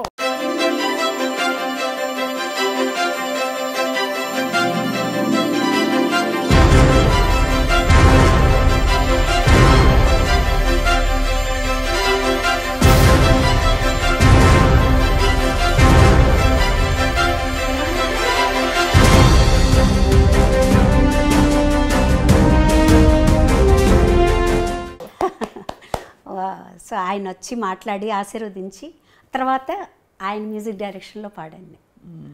సో నేను అప్పుడు ఆయనకు చెప్పాను అనమాట, గురువుగారు మీకు గుర్తుందో లేదో కానీ మీరు నెల్లూరు వచ్చారు, నేను కాంపిటీషన్లో పాడాను. అవునా తల్లి నాకు గుర్తులేదమ్మా, చిన్నదానివై ఉంటే అప్పుడు అన్నారనమాట. సో అంత అసలు ఇవన్నీ ఎక్స్పెక్ట్ చేయనివ్వండి. రాజేశ్వరరావు గారు, పెండ్యాల గారు, కేవి మహాదేవన్ గారు, గోవర్ధనం గారు వీళ్ళందరి దగ్గర పాడటం అనేది అసలు చాలా గొప్ప, అంటే అదృష్టం అని చెప్పాలి. చాలా మీ పాట కూడా అంత ఒరిజినల్ పాట అని అంటారు కదా, అంటే గొంతుకల్లో ఎక్కడ అప్పట్లో ఫాల్స్ వాయిస్లని రకరకాల అంటే సిస్టమ్స్ వచ్చాయి, ఇలా పాడొచ్చు అని కూడా వచ్చి. అవును, బట్ అలా కాకుండా కానీ మీ తరంలోనే మీరు చిత్రగారు సమకాలికులుగా. అవునండి. మీ పాటల బాణీల్లో చాలా వ్యత్యాసం ఉంటుంది. ఆవిడదొక స్టైల్ ఆఫ్ సింగింగ్, మీరు స్టైల్ ఆఫ్ సింగింగ్. ఎప్పుడైనా ఇది మీకు అంటే కంపారిటివ్ ఇది వచ్చిందా, అంటే మీరు కలిసి పాడడం లేకపోతే అలాంటి సందర్భాలు వచ్చాయా? వచ్చాయండి, చాలా సందర్భాలు వచ్చాయి. మీ ఇద్దరం చాలా బెస్ట్ ఫ్రెండ్స్ అసలు యాక్చువల్గా చెప్పాలంటే. చాలా ప్రోగ్రామ్స్ చేసాం, అన్నయ్య కూడా లేకుండా నేను చిత్రాన్నే చేసాం అనమాట. టూర్ చేసాం, అమెరికా టూరు. మా ఇద్దరిలో ఎప్పుడు కూడా ఒక జెలస్ అని కానీ ఏది లేదండి. ఒక్కసారి నేను పాడిన పాట మళ్ళీ తన చేత పాడించేవారు. తను నాకు ఫోన్ చేసేది, శైలా ఇట్లా నువ్వు పాడిన పాట నన్ను పాడమని అడుగుతున్నారు అంటే మీ వాయిస్ తీసి పాడించే. నేను ఆల్రెడీ రికార్డ్ చేసేసింది. ఎందుకు అలా జరుగుతుంది? అందులో మీరు అంటే ఇది సున్నితమైన ప్రశ్న కానీ మీ పాట అంత బాగుంది ఒకటి. రెండోది మీరు ఎస్పి బాలు గారి సోదరి. అట్లా కాదండి, ఇక్కడ అలా ఉండదు. ఆ టైంలో ఎవరు హైలైట్గా ఉన్నారో దాన్ని బట్టి ఉంటుంది. అంటే ఎక్కువ ప్రామినెన్స్ ఎవరికి ఉంది అప్పుడు అట్లా కూడా చూస్తారు. మా సినిమాలో చిత్రగారు పాడితే బాగుంటుందండి, మ్యూజిక్ డైరెక్టర్ నన్ను పిలిపి పాడిపించారనుకోండి, లేదంటే ఆ పాట చిత్రగారి చేత పాడిస్తామని. అట్లా తను తను పాడిన పాటలు కూడా నేను పాడిన ఉన్నాయి. ఓ మచ్చుకు ఒక పాట అంటే మెన్షన్ చేయడానికి, స్వప్న వేణువేదో సంగీత్, అది ఒరిజినల్ నేను పాడాను. తర్వాత చిత్రగారు మిక్స్ చేశారు. అలాగే చిత్రగారు పాడింది నాకు పాట గుర్తులేదు. ఏదన్నా ఉంటే మేము ఇద్దరం ఫోన్ చేసుకుంటాం, ఇట్లా పాడమంటున్నారు, నేను పాడిన శైలాన్ని తను నన్ను అడుగుతుంది, నేను తనని అడుగుతాను అనమాట. ఎందుకంటే మా మధ్య ఏ గొడవలు రాకూడదు రేపు ఫ్యూచర్లో. సో మాకు అలాంటివి అసలు ఏమీ లేవు, ఇద్దరు చాలా హ్యాపీగా ఉంటాం. తర్వాత ఇంకొకటి కూడా అండి, ఎవరి టాలెంట్ వాళ్ళది, ఎవరికి ఎంత ఇవ్వాలో భగవంతుడికి తెలుసు. ఏది ఇవ్వాలో, ఎప్పుడు ఇవ్వాలో, ఎంతవరకు ఇవ్వాలో, ఏది మంచిదో అది భగవంతుడికి తెలుసు. దాన్ని మించి మనం ఏది ఆశించకూడదు. మనకి ఏది వస్తే అదే సంతోషం కదా. ఇప్పుడు నాకు ఒక టాలెంట్ నాకు ఉండొచ్చు, దాన్ని మించి తనకు ఒకటి ఉండొచ్చు, దాన్ని మించి నాకు ఇంకొకటి ఉండొచ్చు. సో ఇలా నేను ఏదనుకున్నా కూడా భగవంతుడు నేను ఎంతవరకు హ్యాపీగా ఉండాలి, నేను ఎంతవరకు, ముఖ్యంగా మనలో జలస్ అనేది ఉండకూడదండి ఫస్ట్. అది ఎప్పుడు మనల్ని ముందుకు రానిదు, ఆనందంగా ఉంచదు. ఫస్ట్ మన్ని లోపల తినేస్తుంది అది. 24 గంటలు దాని మీదే ఆలోచిస్తుంటాం. సో నీ టాలెంట్ ఉండి కూడా నువ్వు జలస్ పెట్టుకున్నావు అంటే లోపల అది బయటికి రాదు కదా. ఎలాగో నువ్వేం చేయదలుచుకున్నావు, నువ్వు స్టేజ్లో ఎలా పాడదలుచుకున్నావు, నీకు ఇచ్చిన పాట నువ్వు ఎలా పాడతావు, అంతే. ఇద్దరం కలిసి ఒక పాట పాడేటప్పుడు కూడా పోటాపోటీగా ఉన్నప్పుడు పాడేవాళ్ళం, అలాగే నవ్వుకుంటూ సరదాగా నవ్వుకుంటూ పాడేవాళ్ళం అంతే. తప్పించి మా ఇద్దరి మధ్యనే కాదు, నాకు ఏ సింగర్స్తోనూ ఎప్పుడు ఎలాంటి ప్రాబ్లం రాలేదు, ఏ సింగర్స్తోనూ రాలేదు. మీరు అందులో ఒక విధంగా చూస్తే మీకు అడ్వాంటేజ్, ఒక విధంగా చూస్తే డిసడ్వాంటేజ్ అని చెప్పను ఎప్పుడు, కానీ అడ్వాంటేజ్ ఒక ఫ్రేమ్ వర్క్ కూడా. మీరు బాలుగారి చెల్లెలు అవ్వడం వల్ల అందరూ మన ఇంటి అమ్మాయి, మన అమ్మాయిని చూసుకోవడం ఒక విధమైన ఇది ఉంటుంది. ఇంకో విధంగా చూస్తే గబుక్కుమని మీరు చొరవ తీసుకుని వెళ్ళలేరు. ఇంకోటి కూడా ఏంటంటే ఎక్స్పెక్టేషన్స్ కూడా ఎక్కువ ఉంటాయి. బాలుగారితో కంపేర్ చేస్తూ బాలుగారు లాగా పాడుతుంది, తను ఇలా ఇంత లెవెల్కి పాడుతుంది అనే ఎక్స్పెక్టేషన్స్ ఉన్నాయి. లక్కీగా ఏంటంటే నేను ఆడపిల్లని అయిపోయాను. ఇదే చరణ్కి అయితే చాలా ఇబ్బంది, చాలా ఎక్స్పెక్టేషన్స్ ఉంటాయి చరణ్. చాలా ప్రెషర్ అండి, చాలా ప్రెషర్. నేను చరణ్ అనే కాదండి, ఒక క్యాలిబర్ సంపాదించుకొని ఒక సినిమా యాక్టర్లను కానీ ఎవరైనా సరే వాళ్ళ పిల్లలందరికీ ఉంటుంది, కంపారిజన్ ఉంటుంది. 24 గంటలు వాళ్ళకి తర్వాతేనండి వీళ్ళు అంటారు, కానీ వీళ్ళంతా కష్టపడుతున్నారో, ఎవరైనా కష్టపడితేనే ఆ లెవెల్కి వస్తారు. అది రాదు, అది ఆలోచించరు, కంపేర్ చేసేసి బాలేదు అనేస్తారు అనమాట. అది లక్కీగా నేను ఆ అమ్మాయిని అయ్యేటప్పటికి నాకు అది తగ్గిందనే చెప్పాలి. చరణ్ మీద చాలా ప్రెషర్ ఉంది, చాలా ప్రెషర్. మీరు గమనించేవారా, చరణ్ చెప్పేవారా మీతో? నేను గమనించేదాన్ని, నాకు తెలుస్తుంటుంది కదా అదే ఇది, అదే చెప్పేది, ఏం పర్వాలేనా నీ స్టైల్లో నువ్వు పాడు, నువ్వు వెళ్ళిపోతూ. కానీ లేత బాలుగారి గొంతు అక్కడక్కడ రాకుండా ఎలా పోతుంది? ఉంటుంది అసలు అప్పట్లో బాలుగారి గొంతులాగే ఉంటుంది చరణ్ గారి లాగే ఉంటుంది. కానీ అసలు మీది అంటే ఒక బ్యూటిఫుల్ జర్నీ, మీ పాటల జర్నీ. ఇందులో మీ ఫోకిష్ కైండ్ ఆఫ్ పాటలు, నాంపల్లి స్టేషన్ కాడి మొదలుకొని ఇవన్నీ ఇంకొక కోణం. అవును, అది చాలా తమాషా అని చెప్పచ్చండి. ఒక 1 yearలో కొంచెం తక్కువ సాంగ్స్ పాడి ఒక గ్యాప్ వచ్చేటప్పటికి ఇలాంటి పాట ఒకటి పడేది. సో దాంతో రివైవ్ అయ్యేది. మళ్ళీ కొన్ని రోజులు అయిన తర్వాత ఒక నాంపల్లి స్టేషన్ కాడి, తర్వాత ఒక లాలు దర్వాజా, ఇట్లా వచ్చి మళ్ళీ ఒక రివైవ్ అవుతూ వచ్చేదన్నమాట పాటలు. అసలు నాంపల్లి స్టేషన్ కాడ అయితే పాట విన్నప్పుడు చాలా ఈజీగా ఉంది ఈ పాట, అసలు అంతా ఒకేలాగా ఉంటుంది కదా మీకు. చక్రవర్తి గారు కూడా అంతా ఒకేలాగా ఉంటుందమ్మా, నేను కూడా ఉండాల్సిన అవసరం లేదు, నువ్వు పాడేసేసేయి అనుకున్నాం. మేము అంత హిట్ అవుతుందని ఎక్స్పెక్ట్ చేయలేదండి అసలు. ఆ పాట దానికి అవార్డు వస్తుందని కానీ, అంత హిట్ అవుతుందని కానీ మేము అసలు ఎక్స్పెక్ట్ చేయలేదు. చాలా సరదాగా పాడేసాను పాట, ఒక 1/2 hour 1 hourలో అయిపోయింది పాట, అంతా అయిపోయింది, వచ్చేసాం అనమాట. దానికి వచ్చిన రెస్పాన్స్ చూసిన తర్వాత నాకు చాలా ఆశ్చర్యం వేసింది. ప్రతి వాళ్ళు వాళ్ళ దానికి కోరిలేట్ చేసుకున్నారు. ముఖ్యంగా ఈ పనిచేసేవాళ్ళు, కూలీలు, వాళ్ళందరూ కూడా తెలంగాణలో ఆ పాటని వాళ్ళకి వాళ్ళు అన్వయించుకొని చాలా మా అక్క అప్పుడు హైదరాబాద్లో ఉండేదన్నమాట.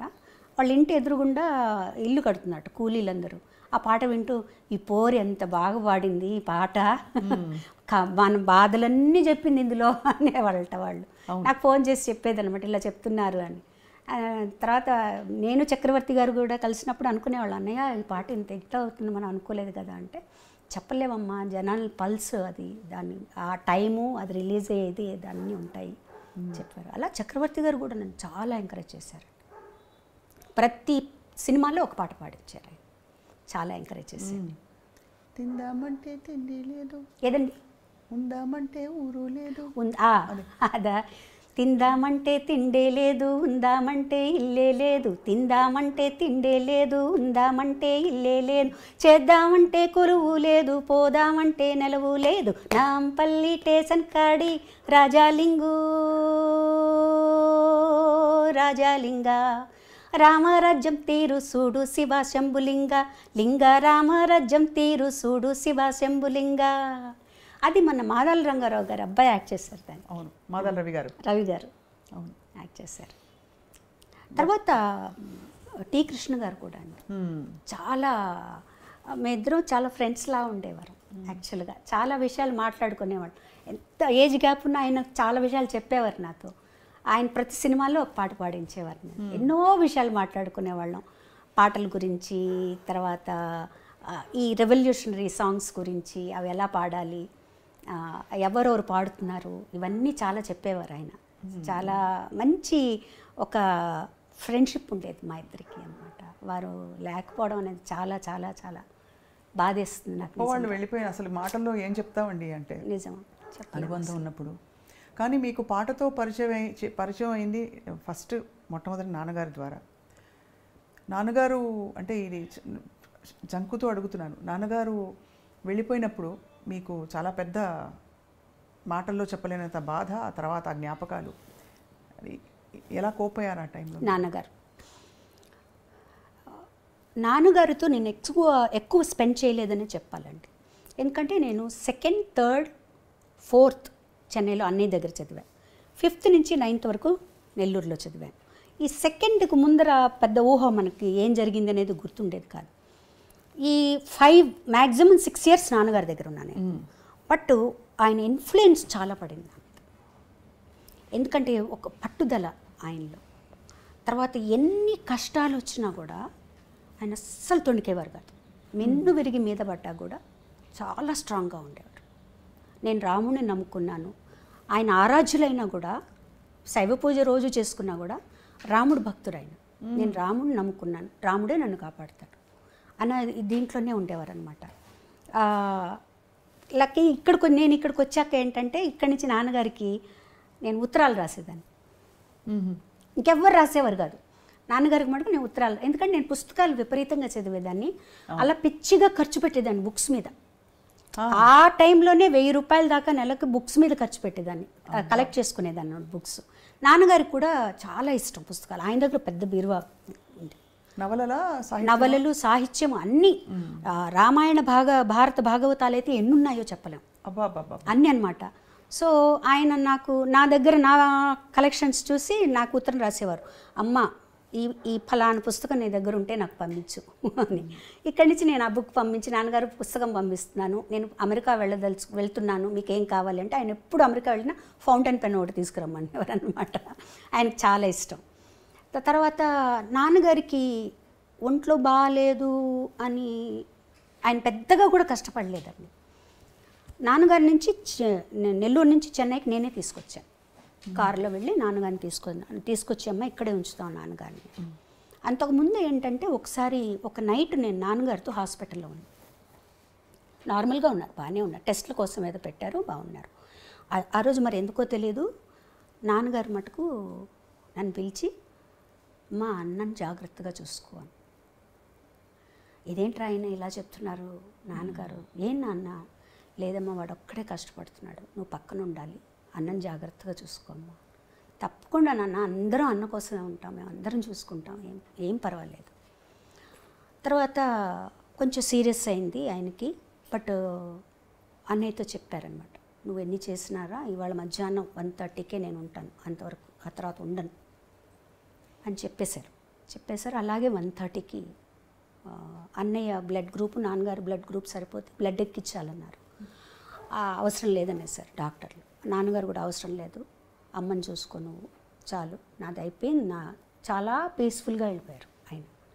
మాకు అప్పుడు తెలియలేదండి, అంటే ఏంటి నాన్నగారు లేరా ఏంటిది, నాన్నగారు బాగానే ఉన్నారు కదా, సడన్గా వెళ్ళిపోయారు ఏంటి. ఆ రిచువల్స్ అన్నీ జరిగేటప్పుడు ఎవరన్నా ఏదన్నా అడిగితే అన్నయ్య సడన్గా నాకు తెలియదండి మా నాన్నగారిని అడగండి అనేవారు. ఆయనకు కూడా యాక్సెప్ట్ చేయలేదు ఇదన్నమాట మాట. మా అమ్మగారికి అసలు మేము చెప్పలేదు, బాడీ ఇంటికి తీసుకొచ్చేంత వరకు అమ్మగారికి చెప్పలేదు. అది కూడా నా మీద పెట్టారనమాట, నువ్వు ఎలాగోలా మేనేజ్ చెయ్యి. బాడీ ఇంటికి తీసుకొచ్చిన తర్వాత అమ్మగారికి మందులన్నీ రెడీగా పెట్టి అప్పుడు అంటే 82 yearsలో నాన్నగారు పోయారండి. ఆయన చనిపోయిన తర్వాత ఆయనలో ఇన్ని గొప్ప గుణాలు ఉన్నాయా, ఆయనకి ఇంత గుర్తింపు ఉందా, ఎప్పుడు అలాగే జరుగుతుందండి. వాళ్ళు పోయిన తర్వాత కానీ కొన్ని విలువలు మనకు తెలీదు, చాలా చాలా తెలీదు. ఆయన లైబ్రరీ మటుకు నాకు ఇచ్చెళ్ళారు. ఆ లైబ్రరీ చూస్తే అసలు ఎంత చదివారు ఈయన, ఎంత తెలుసు ఈయనకి. ఆయన కొన్ని కీర్తనలు రాసుకున్నారు, దాదాపు ఒక 50-60 కీర్తనలు రాసుకున్నారు ఆయన. శ్రీ పండిత నుత అని వస్తుందన్నమాట దానికి ట్యాగ్ ముద్ర. ముద్ర. అవన్నీ చూస్తుంటే నేను అన్నకు చెప్పాను అనమాట, అన్న లైబ్రరీలో ఇట్లా నాన్నగారు ఇన్ని అంటే మేము అనుకున్నాం అనమాట, దాన్ని తీయించి చేద్దాం, పాటలు చేద్దామని. ఎంత ఒరోషియస్ అనమాట, ఎంత బుక్స్ చదివారు, ఎంత నాలెడ్జ్ ఉంది. ఏదన్నా అడిగితే ఇలా టిప్స్ మీద చెప్పేసేవారు, మంత్రాలు కానీ ఏదన్నా మనకు తెలియని సాహిత్యంలో తెలియని ఉన్నా కూడా చెప్పేసేవారు. ఏమీ తెలియనట్టు చాలా కామ్గా ఉండేవారు అనమాట, చాలా సరదాగా ఉండేవారు. ఆయన పోయిన తర్వాత మా వదిన కూడా, నేను అసలు ఆడవల, అది ఒక స్టేజ్లో ఉన్నాను నేను. అది నాకు నమ్మకం లేదు, ఏమీ లేదు, ఏదో పని చేస్తున్నాను. మా వదిన కూడా చెప్పింది, నువ్వు ఒకసారి కూర్చొని ఏడ్చేస్తే ఆ లోపల ఉన్న బాధ అంతా పోతుంది అంటే నాకు ఏడుపు రావట్లేదు, నన్ను ఏం చేయమంటారు. అంతా అయిపోయాక ఇంకా సాయంత్రం రూమ్లోకి వచ్చి నా రూమ్లో నిలబడ్డాను అనమాట. నిలబడేటప్పటికి ఐ ఫెల్ట్ హిమ్, నా పక్కన మా నాన్నగారు ఉన్నట్టు. సో దెన్ అప్పుడు మంచం మీద పడిపోయి ఏడ్చి అలా నిద్రపోయాను అనమాట. సో అంతే. ఆ తర్వాత అసలు లేదు, నేను ఇంకా అందరికీ ధైర్యం చెప్పడం మొదలుపెట్టాను అనమాట. నాన్న ఎక్కడికి వెళ్ళలేదు, మనతోనే ఉంటారు, మనల్ని ఆయన లీడ్ చేస్తారు, మనకి ఏ భయం లేదు. Same thing I felt with అన్న. అసలు అది ఎందుకంటే ఇప్పటికీ స్టిల్ నాకేంటంటే ఆయన ఎక్కడో ఉన్నారు, హీస్ దేర్. ఏదో కచేరీలు చేస్తూ పాడుకుంటున్నారు, ఆయన ఉన్నారు. ఎందుకంటే ఆయన లేరు అన్న ఒక్క క్షణం ఏదో ఆగిపోయినట్టు అనిపిస్తుందండి, కడుపులోంచి ఒక బాధ వస్తుంది. అది ఎప్పుడు మనల్ని ఒక్కసారి స్టేజ్ మీద ఒక మంచి పాట పాడుతున్నప్పుడు సడన్గా వస్తుంది. ఆ పాట పాడుతుంటే మీ ఇద్దరు షేర్ చేసుకున్న క్షణాలు అవన్నీ వస్తాయి అన్నమాట. ఆ పాటకు న్యాయం చేకూర్చాలి ఫస్ట్ మనం. అలాంటప్పుడు ఎక్కడ లేడు తను, ఏ పాట తీసుకున్నా నాతో పాడిందే, ఏ స్టేజ్ మీదకి వెళ్ళినా తను, ఏ ఊరు వెళ్ళినా తనే పక్కన ఉంటాడు, ఎక్కడికి వెళ్ళినా తనే ఉంటాడు. తను లేడు అని ఎలా అనుకోవాలి. నేను తన్ని లాస్ట్ కలిసినప్పుడు నేను చెప్పాను, అన్న ప్రపంచం అంతా నీ కోసం వెయిట్ చేస్తుంది, నువ్వు రావాలి అంటే. నేను కూడా ప్రపంచం కోసం వెయిట్ చేస్తున్నానమ్మా, నేను అందరినీ చూడాలి నాకు. తనకి ఎక్కడో ఒక అనుమానం పడిందండి, తను ఫర్దర్గా పాడగలనా లేడా, అది వచ్చేసింది తనకి బాగా. సో మేము ఇంకా మాకు లాస్ట్ వరకు డాక్టర్లు ఏంటంటే హోప్ ఇచ్చారు, వచ్చేస్తారు, ఏం ప్రాబ్లం లేదు. But he went through a lot, 51 days. తర్వాత డాక్టర్లు చెప్పేటప్పటికి అందరూ యాక్సెప్ట్ చేశారు, బట్ నేను యాక్సెప్ట్ చేయలేదు. చరణ్ తీసుకెళ్ళి చూపించారు నన్ను, తీసుకెళ్ళి అంటే లేదు లేస్తాడు తను, నాకు పలానా మంత్రం చెప్తాను చెవిలో, తను లేస్తాడు అని తన చెవిలో ఏదో మంత్రం చెప్పి తను తప్పకుండా రేపు లేస్తాడు, నేను నమ్మను అని. వదిన లేదమ్మా అంతా అయిపోయింది, బ్రెయిన్ డెడ్ అంటున్నాడు. లేదు తను ఉంటాడు, ఇక్కడికి వెళ్ళాడు. అది మా కుటుంబానికి ఒక పెద్ద షాక్ అండి. అసలు మేము ఎవ్వరం ఎక్స్పెక్ట్ చేయని షాకు. ఆ కరోనా అనే ఒక ఇది ఇంత దూరం తీసుకొస్తుందని మేము అసలు ఎక్స్పెక్ట్ చేయలేదు. అంటే చాలా చాలా అన్యాయం అండి, అధర్మం ఇది. అంటే భగవంతుడి మీద కోపం వచ్చింది అభిమానులందరికీ, మా అందరికీ. కుటుంబం సరే మీకు ఎలా ఉంటుందో చెప్పలేము. బాలుగారు శ్వాస పోశారు పాటలోకి. బాలుగారికి శ్వాస ఇబ్బంది అవ్వడం ఏంటండి? అంటే తనకి ఎలర్జిక్ బ్రాంకైటిస్ ఉండేదండి యాక్చువల్గా. తను చాలా అంటే దానివల్ల పెద్ద ఇబ్బంది ఎప్పుడు వచ్చేది కాదు, ఏ పాటలోనూ తెలిసేది కాదు, తను మామూలుగానే పాడేసేవారు. తను ఈ కరోనా వల్ల మిగతావన్నీ కూడా అగ్రివేట్ అయ్యాయి టైంలో. కానీ 51 రోజులు అసలు కానీ అండి ఇంకొక విషయం, అదంతా అయిపోయి ఇప్పుడు 2 years అయిపోయింది కదండి. ఇప్పుడు ఆలోచిస్తే నాకు తనకి ఏది మంచిదో అదే జరిగింది అనిపిస్తుంది. అంటే మనకి బాలుగారు లేరు, మనకి లోటు తీరది లోటు, కానీ బాలుగారు మటుకు చిరస్థాయిగా అందరి మనసులో నిలిచిపోయారు. బాలుగారు 100 ఏళ్ళు బతికి ఏ బెడ్లోనే ఉండి పాటలు పాడలేక తన బెడ్లో ఉంటే మనం ఎంత కష్టపడతామండి ఆలోచించండి. తను గుర్తుపెట్టుకునే విధంగా తక్కువ వెళ్ళిపోయారు. అరే ఇంకా ఉంటే బాగుండు, ఈ వ్యక్తి మనతో ఉంటే బాగుండు, ఇంకా ఎన్ని పాటలు పాడచ్చు, ఈయన ఇంకా ఎంత చేయొచ్చు అనే స్థితిలో మనల్ని అందరినీ పెట్టి వెళ్ళిపోయారు. తను ఈ మర్చిపోవడం అంటూ మనకు ఉండదు. బాలుగారిని జీవితాంతం మనతోనే ఉంటారు ఆయన, మర్చిపోవటం బాగా ఏజ్ వచ్చి అందరూ మర్చిపోయి అప్పుడు అసలు తను ఎవరు పట్టించుకొని ఒక స్థితి వచ్చిందనుకోండి, మనము చూసే వాళ్ళకి కష్టం, తన వల్ల కూడా కాదన్నమాట. పాట పాడకుండా తను ఉండలేడండి. తను ఒక్క రోజు కూడా ఒక్క పాట పాడకుండా ఉండలేడు. తను ఎప్పుడూ డాక్టర్లు లోపలికి వచ్చినా ఇలా పెట్టి నేను పాడతానని అడిగేవాడు. ట్రైకియాస్టమీ చేసినప్పుడు ఎప్పుడు మళ్ళీ తీసేస్తే నేను పాడతానా అన్నీ అడుగుతూ ఉండేవారు అనమాట. సో డాక్టర్స్ ఏమన్నారు, ఒక 2 years బెడ్ రెస్ట్ కావాలి తనకి, ఇంట్లో బాగా అయిపోతే బాగా హాస్పిటల్ అట్మాస్ఫియర్ ఇంట్లో ఉండాలి అని చెప్పారు. అప్పటికే అంత. కానీ ఆ వీడియో ఇప్పటికీ కూడా మనసులో అలా మెదులుతుందండి. అవునండి.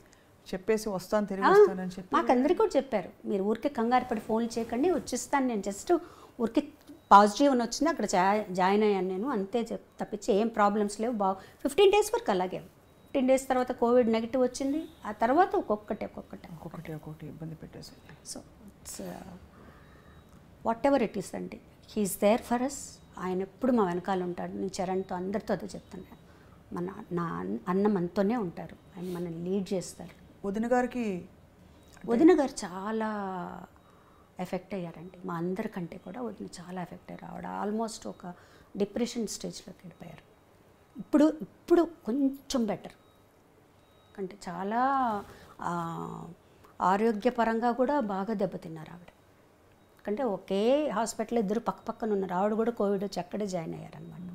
అక్కడ ఏం జరుగుతుందో తెలియదు. పిల్లవాడు ఒక్కడు, ఎవరిని పంపించరు, వాడిని ఒక్కడనే పంపిస్తారనమాట. So it was tough time for us. Very tough అండి, అసలు ఊహించడం కష్టం కదండి. ఏ రోజు డాక్టర్ ఏం చెప్తారో తెలియదు. ఇవాళ బాగుందమ్మా, ఏం ప్రాబ్లం లేదంటారు, ఇవాళ కొంచెం ఏదో ప్రాబ్లం ఉందంటారు. ఒక 51 రోజులు అలా అలా అలా అలా అలా ఇంకా మాకు వేరే థాట్ ఏమీ లేదు. అందరూ ప్రే చేయటం. ఎక్కడి వాళ్ళండి, ఎక్కడెక్కడి వాళ్ళు, ప్రపంచం అంతా ప్రే చేసింది నిజంగా. అన్ని ప్రసాదాలు, ఒక రూమ్ పెట్టారు అక్కడ, ఒక రూమ్ పెట్టి ప్రసాదాల కోసం ఒక రూమ్ పెట్టారు, ఆయనకు వచ్చే ప్రసాదాలు.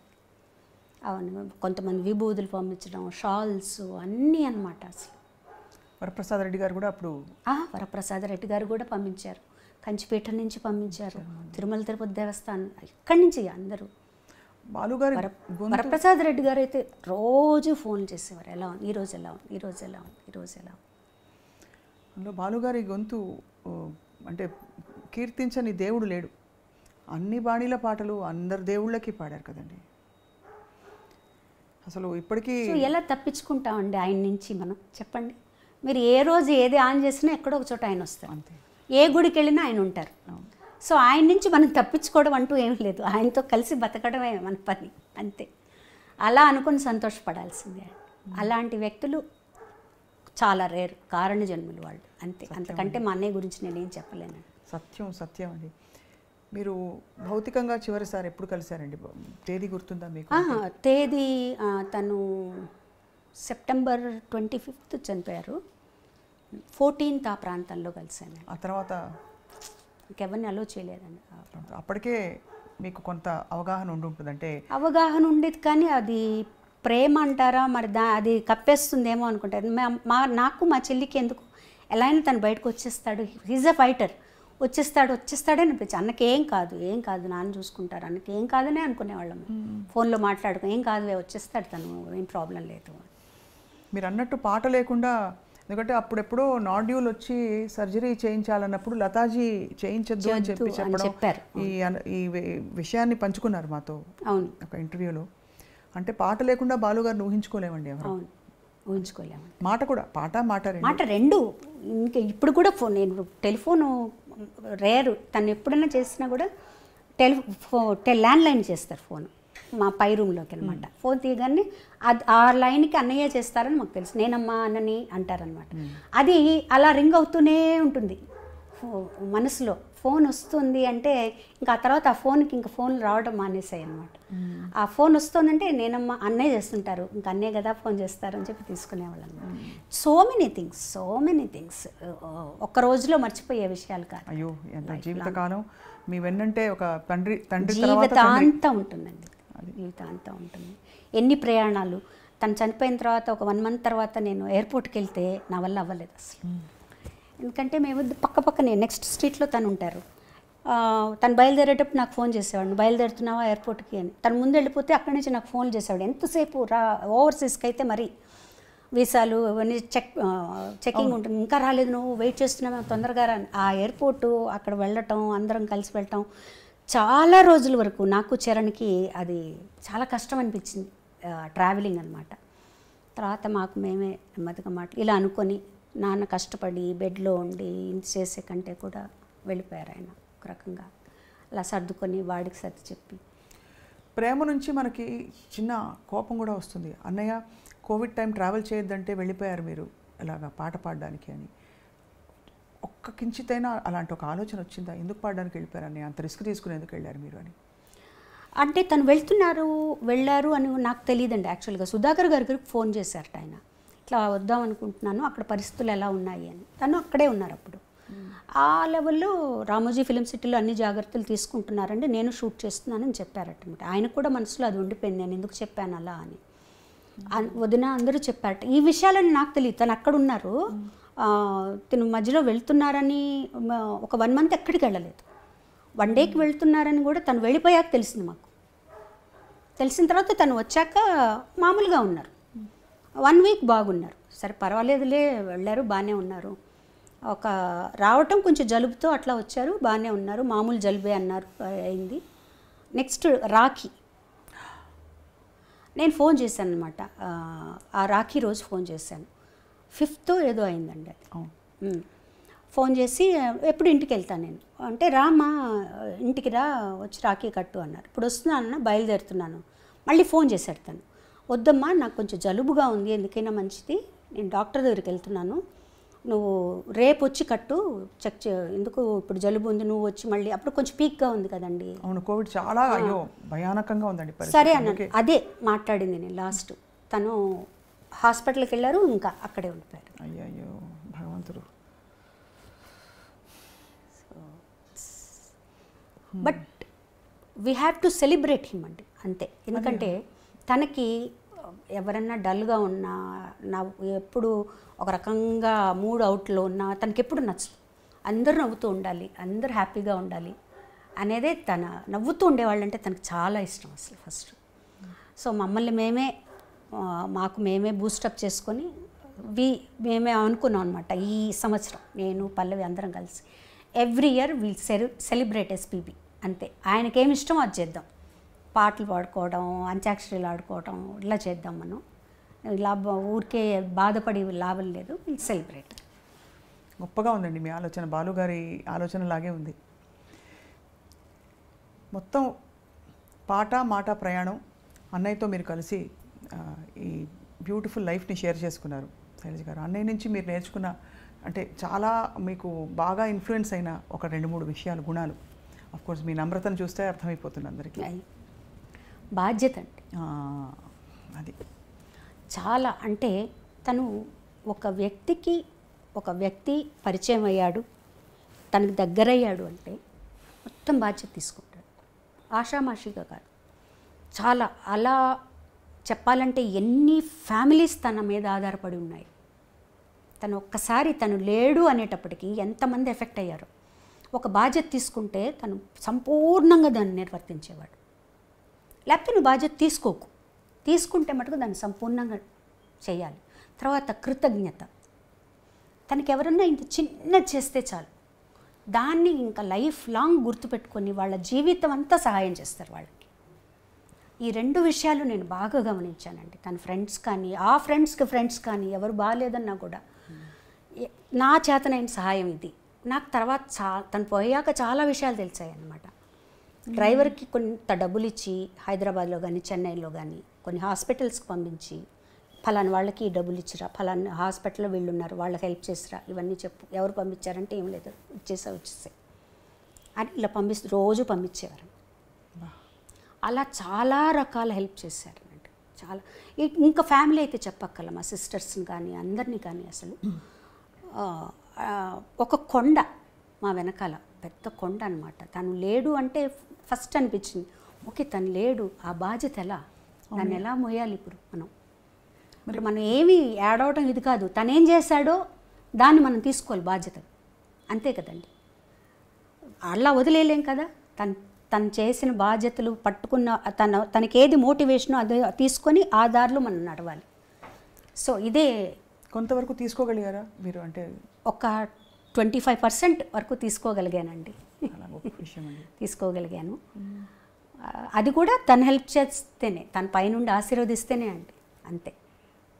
లేకపోతే మనం అంతకంటే ఏమీ చేయలేం. ఇంకంతకంటే ఆయనకి మనం ఇచ్చేది ఏమీ లేదండి. మనం ఏమి ఇస్తాం ఆయనకి చెప్పండి? ఆయనకి నచ్చినట్టు ఆయన వేసిన దారిలో మనం నడవటం అంతే. ఆయన గుర్తుపెట్టుకోవడం, ఆయన చేసిన మంచి పనులు ఏమైనా ఉంటే అవి మనం చేయగలగటం అంతే. ఏ పారిజాతాలు ఇవ్వగలము? అన్నయ్యకి ఇష్టమైన పద్యం కదా ఏదండి?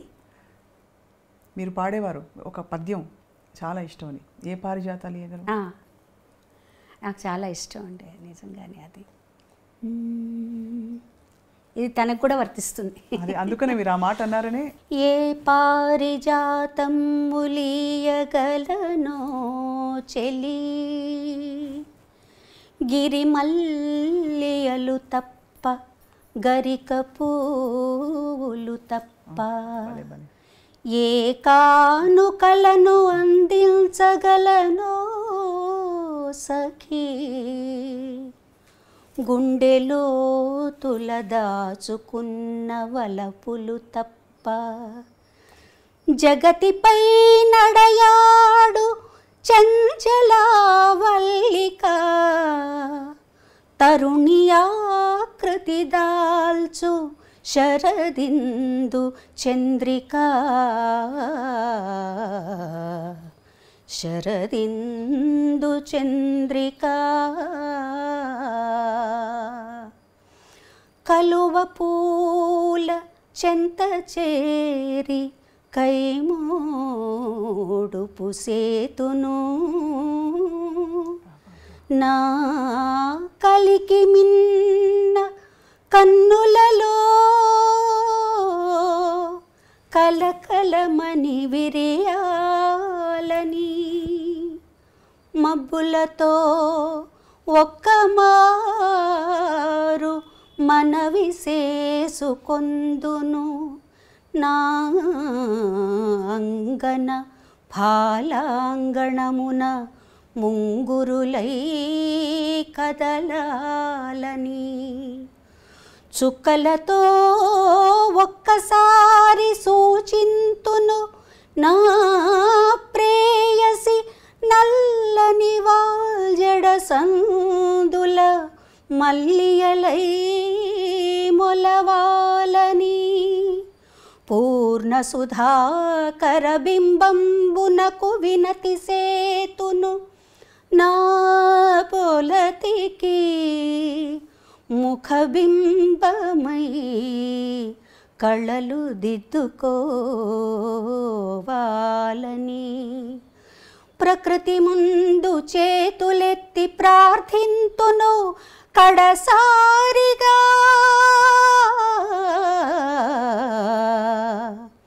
నా రమణికి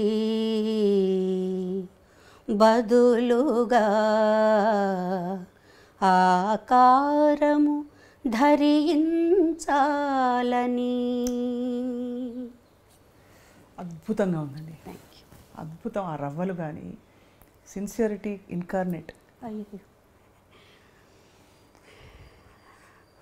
ఇప్పుడు డబ్బింగ్ చెప్పట్లేదా సనిజ గారు మీరు? లేదండి, డబ్బింగ్ చాలా రోజులైందండి. అంటే ఇక్కడి నుంచి చెన్నై నుంచి హైదరాబాద్ షిఫ్ట్ అయ్యాక కొన్ని సినిమాలకు చెప్పాను. ఆ తర్వాత లేదు, చెప్పడం వెళ్ళలేదు, చెప్పడం మొత్తం చాలా సినిమాలకు చెప్పారు. దాదాపు 60 to 70 సినిమాలు చెప్పానండి నేను. యాక్చువల్ అంటే అన్ని dubbing to dubbing, Malayalam dubbing, Kannada dubbing, Telugu dubbing, Telugu straight, Tamil straight. Malayalam మరి మలయాళం కొరచ్ అరి, కానీ చాలా కష్టం కదండి. చాలా కష్టం అండి, పాడడం కూడా చాలా కష్టం మలయాళం. ఎన్ని నాళ్ళు ఉంటాయో, ఎన్ని రాళ్ళు ఉంటాయో. అమ్మో, ఎలా నేర్చుకున్నారు? నాకు దాస్ గారు నేర్పించారు, దాస్ గారు. ఆయన మ్యూజిక్ డైరెక్షన్లో పాడాను. ఆయన కూర్చోబెట్టి నేర్పించి నాకు ఒక కితాబ్ కూడా ఇచ్చారు. అన్నయ్య గారు చెప్పారు, నీకంటే తన ప్రొనౌన్సియేషన్ బాగుంటుంది మలయాళం అని. సో ఆయన నేర్పించారు ఎలా అన్నారు. తర్వాత ఆ పట్టుకోవడం కూడా వచ్చింది నాకు. వాళ్ళ ఒక ఫ్లో ఉంటుంది మలయాళంలో, జ్ఞాన్ ఎందు పోయి ఇందు వరే వరు అట్లా ఉంటుంది కదా, అది పట్టుకుని అది వచ్చిందనమాట. అందుకని మలయాళం కొంచెం అర్థమవుతుంది కూడా. కొంచెం సాంస్క్రిట్ ఎక్కువ ఉంటుందండి మలయాళం. ఉంటుంది అది అందమైన పదాలు పువ్వుల్లో చాలా ఉంటాయి. చాలా రేర్ పదాలన్నీ వస్తుంటాయి వాళ్ళ పాటల్లో చాలా. సో అయితే మలయాళంలో డబ్బింగ్, తమిళ్లో డబ్బింగ్, తెలుగులో డబ్బింగ్. అంటే మలయాళం నుంచి తెలుగులో డబ్బింగ్ చెప్పాను. ఓహో, మలయాళంలో మీరు డబ్బింగ్. లే అయ్యో భలే వాళ్ళే, మలయాళంలో నేను డబ్బింగ్ చెప్పడం ఏంటండి. అంటే కన్నడ సినిమాలు, మలయాళం సినిమాలు తెలుగులో డబ్బింగ్ చెప్పాను, తమిళ్లో డైరెక్ట్గా చెప్పాను, మామూలుగా డబ్బింగ్ చెప్పాను సినిమాలకి. తెలుగులో యాజ్ ఇట్ ఇస్ మీకు తెలుసు డబ్బింగ్. నిన్నే పెళ్ళాడతాలో అది అల్లరి పిల్లే కనిపిస్తుంది మీ డబ్బింగ్. ఆఫ్ కోర్స్ చాలా సినిమాలు మీరు, కానీ ఈ రెండు మీరు కంటిన్యూ చేస్తున్నప్పుడు మీరు డైరెక్ట్గా అడిగేసేవారా నాకు దిస్ మై రెమ్యూనరేషన్ అని? అంటే కొంచెం జంక్ ఉంటుంది కదా మనకి. నేను నా రెమ్యూనరేషన్ గురించి నేను ఎప్పుడు అడిగేదాన్ని కాదండి, టు బీ ఫ్రాంక్. నిజంగా అది ఒక్కసారి నాకు మైనస్ కూడా. అవును, ఎందుకంటే విఠల్ గారు ఉండేవారు, బాలు గారు, ఆయనే చూసుకునేవారు. ఆయన వెళ్ళిపోయిన తర్వాత కూడా నాకు ఇంత అడగాలి, ఇంత చెప్పాలి అది తెలీదు నాకు. అవును, తెలీదు. ఆ తర్వాత నెమ్మదిగా నేర్చుకున్నాను అనమాట. ఫీల్డ్లో ఉండాలంటే మనం తప్పదు కదా, మనం మన కష్టానికి ఫలితం కూడా ఉండాలి కదా అని చెప్పి. మీ సాధన వేగా అండి. అసలు డబ్బింగ్ చెప్తే వాయిస్ చాలా స్ట్రెయిన్ అవుతుందండి. అవును, చాలా స్ట్రెయిన్ అవుతుంది. పాడడానికి కూడా రఫ్ అయిపోతుంది వాయిస్. ఒకరోజు డబ్బింగ్ చెప్పి ఆ రోజు సాంగ్ పాడాలంటే కొంచెం కష్టంగా ఉంటుంది. అందులో కొన్ని సినిమాలు ఎక్కువ నేను చెప్పిన మన అరుపులు అలాంటివి ఉన్నాయి, ఎమోషనల్ ఉన్నాయి అనుకోండి, అవి చాలా చాలా కష్టం. చాలా మనం ఎక్కువ మాట్లాడితేనే యాక్చువల్గా గొంతు దెబ్బతింటుంది. పాడడం వల్ల దెబ్బతిందండి, మాట్లాడడం వల్ల దెబ్బతింటుంది. మీకు అడ్వాంటేజ్ మీ గొంతు చాలా rounded, young, high pitch voice. భగవంతుడి అనుగ్రహం అండి అది నిజంగా. మంచి చక్కటి, ఇప్పటికీ అందుకే యంగ్గా ఉందని ఇందాక మొదలుపెట్టింది. అలాగే మీ పాట విని మీ వారేమంటారు సుధాకర్ గారు? ఆయన ఎప్పుడు పాడమంటారండి. ఆయన ఎప్పుడు నేను పాడుతుంటే తనకు చాలా ఇష్టం, ఈ పాట పాడు, ఆ పాట పాడు అంటారు. అలాగే గెస్ట్లు ఎవరన్నా ఇంటికి వచ్చినా కూడా వాళ్ళు అడగక్కర్లే, ముందు ఏం చెప్పేస్తారు, మీకోసం ఒక పాట పాడుతుంటాను. అయ్యో ఎంత బాగుందండి. సో అది ఇబ్బందే లేదు తనకి. నా పాటలు అంటే చాలా ఇష్టం. ఎప్పుడు ఇంకా బాగా ప్రోత్సహిస్తారు. మీకు అభ్యంతరం లేకపోతే వారు మిమ్మల్ని బాగా అడిగి పాడించుకునే పాట మీ పెళ్ళైనప్పటి నుంచి? ఎప్పుడు అడిగించుకొని ఎక్కువగా ఆయన హిందీ పాట ఆచార్య పరిదేశి పాడమంటారండి, చాలా ఇష్టం. మధుమతిలో అది చాలా ఇష్టం. హిందీ పాటలు ఎక్కువ అడుగుతారు. పాడతారా? సుధాకర్ గారు కూడా పాడతారా? లేదు, అసలు నటనలోనే వద్దంటారు. నేను వింటే చాలు, పాడొద్దు అంటారు. బాగా ఎంజాయ్ చేస్తారు, బాగా ఎంజాయ్ చేస్తారు పాట. అండ్ కొన్నిసార్లు చెప్తారు కూడా, నువ్వు ఇక్కడ ఇంకొంచెం ఎక్స్ప్రెసివ్గా పాడి ఉంటే బాగుండేది, ఆ బాలుగారు చూడు అక్కడ ఎలా పాడారు అవి చెప్తాను. నేను చెప్పాను ఉన్న దాంట్లో 50% వస్తుంది బాలుగారు ఉంటే, దానికంటే ఎక్కువ రాదు. మరి ఇంత బిజీగా ఉండే శైలజ గారికి వంట వచ్చా అని అడగచ్చా? అంటే వంట చేయాలి అందరూ అని కాదు, కానీ మీ బాలు గారు భోజన ప్రియులు అని తెలుసు, మీ ఇంట్లో అందరూ భోజన ప్రియులు. సుధాకర్ గారు కూడా భోజన ప్రియులు. సుధాకర్ గారికి ఏం వంట చేసి పెట్టుంటారు? సుధాకర్ గారు ఏమి చేసినా తింటారంట బాగా. అందరం వెజిటేరియన్స్ మేము, ఎగ్ కూడా ఎవరో తీసుకోరు. నాకు వంట బాగా వచ్చు, నాకు ఇష్టం వంట చేయడం, నాకు బాగా ఇష్టం అనమాట. అన్ని రకాలు చేస్తా. మా బాబుకి నార్త్ ఇండియన్ ఇష్టం, అవి చేస్తాను. సుధాకర్ గారికి ఎక్కువగా పచ్చళ్ళు, కారాలు, పొడులు ఇవి కావాలన్నమాట. సో ఆయనకి అవి అంటే మనుషులు ఉన్నా కూడా నాకు వంట అంటే ఎవరు లేకపోయినా కూడా నేను చక్కగా చేసుకోగలను. ఎవరి మీద ఆధారపడక్కర్లేదు వంట గురించి. కానీ ఏ విషయంలోనూ ఎవరు లేకపోయినా మనం గడపగలగాలి కదండి ఫస్ట్. అవును. సో వంట పెళ్ళైన తర్వాత నేర్చుకున్నాం. మా మామగారే నాకు కుక్కర్ పెట్టడం నేర్పించారు. అరేంజ్ మ్యారేజ్ కదండి? అరేంజ్డ్ మ్యారేజ్ అండి. అదే ఇప్పటికీ అందరికీ అదే డౌట్, అరేంజ్డ్ మ్యారేజా లవ్ మ్యారేజ్? అరేంజ్డ్ మ్యారేజ్, పక్కా అరేంజ్డ్ మ్యారేజ్. కానీ బాగా ష్యూర్గా ఎస్ అని అనేసారా, లేకపోతే ఎలాగో అందరు అమ్మాయిలాగా ఇంట్లో చెప్పారు, పెద్దవాళ్ళు చెప్పారంటే మంచిగా చెప్పారని ఒప్పేసుకున్నారా, లేక మీరేమన్నా? అంటే నన్ను అడగడం అంటూ ఏం లేదండి. మార్నింగ్ లేపి వాళ్ళని ఎంగేజ్మెంట్ అన్నారు అంతే. అలా అంటే నాకు అంటే చాలా సంబంధాలు ఎక్కువగా నాకు అమెరికా సంబంధాలు అలా వచ్చేవండి. నేను ఎప్పుడు చెప్పేదన్నమాట, అమెరికాకు వెళ్ళే క్వశ్చనే లేదు, నేను చెన్నై దాటి వెళ్ళను ఎక్కడికి, అన్నయ్య వాళ్ళ ఇంటి దగ్గరే ఉండాలి. ఇవన్నీ అన్న తర్వాత మా అమ్మగారు మా అన్నయ్య వెళ్ళి, మా అమ్మగారు చెప్పారు, మేము ఊరికే వెళ్ళి చూసి వస్తాం, వాళ్ళ ఫ్యామిలీ ఎలా ఉంది, శుభలేఖ సుధాకర్ ఫ్యామిలీ వాళ్ళు ఎట్లా ఉన్నారు చూస్తాం, మనకు నచ్చితే మాకు నచ్చితే అప్పుడు చెప్తామన్నారు. అది చెప్పాలి కదా నాకు నచ్చింది నచ్చలేదని. మార్నింగ్ లేచి నీకు ఎంగేజ్మెంట్ అంటే ఎలా ఉంటుందండి, కోపంగా ఉంటుంది. ఆ రోజంతా కొంచెం సీరియస్గా ఉన్నా, బట్ ఎంగేజ్మెంట్ అయిపోయింది అనుకోండి.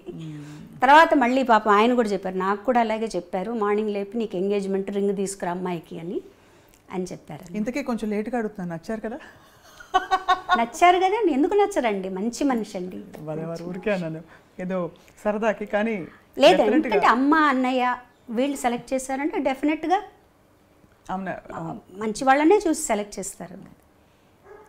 మీ అబ్బాయి శ్రీకర్ ఒక బాబు అండి మాకు, వాడు MBA ఇన్ మీడియా మేనేజ్మెంట్ చేసి ఇప్పుడు ఒక కంపెనీలో పనిచేసి చెన్నైలోనే చేస్తున్నాడు.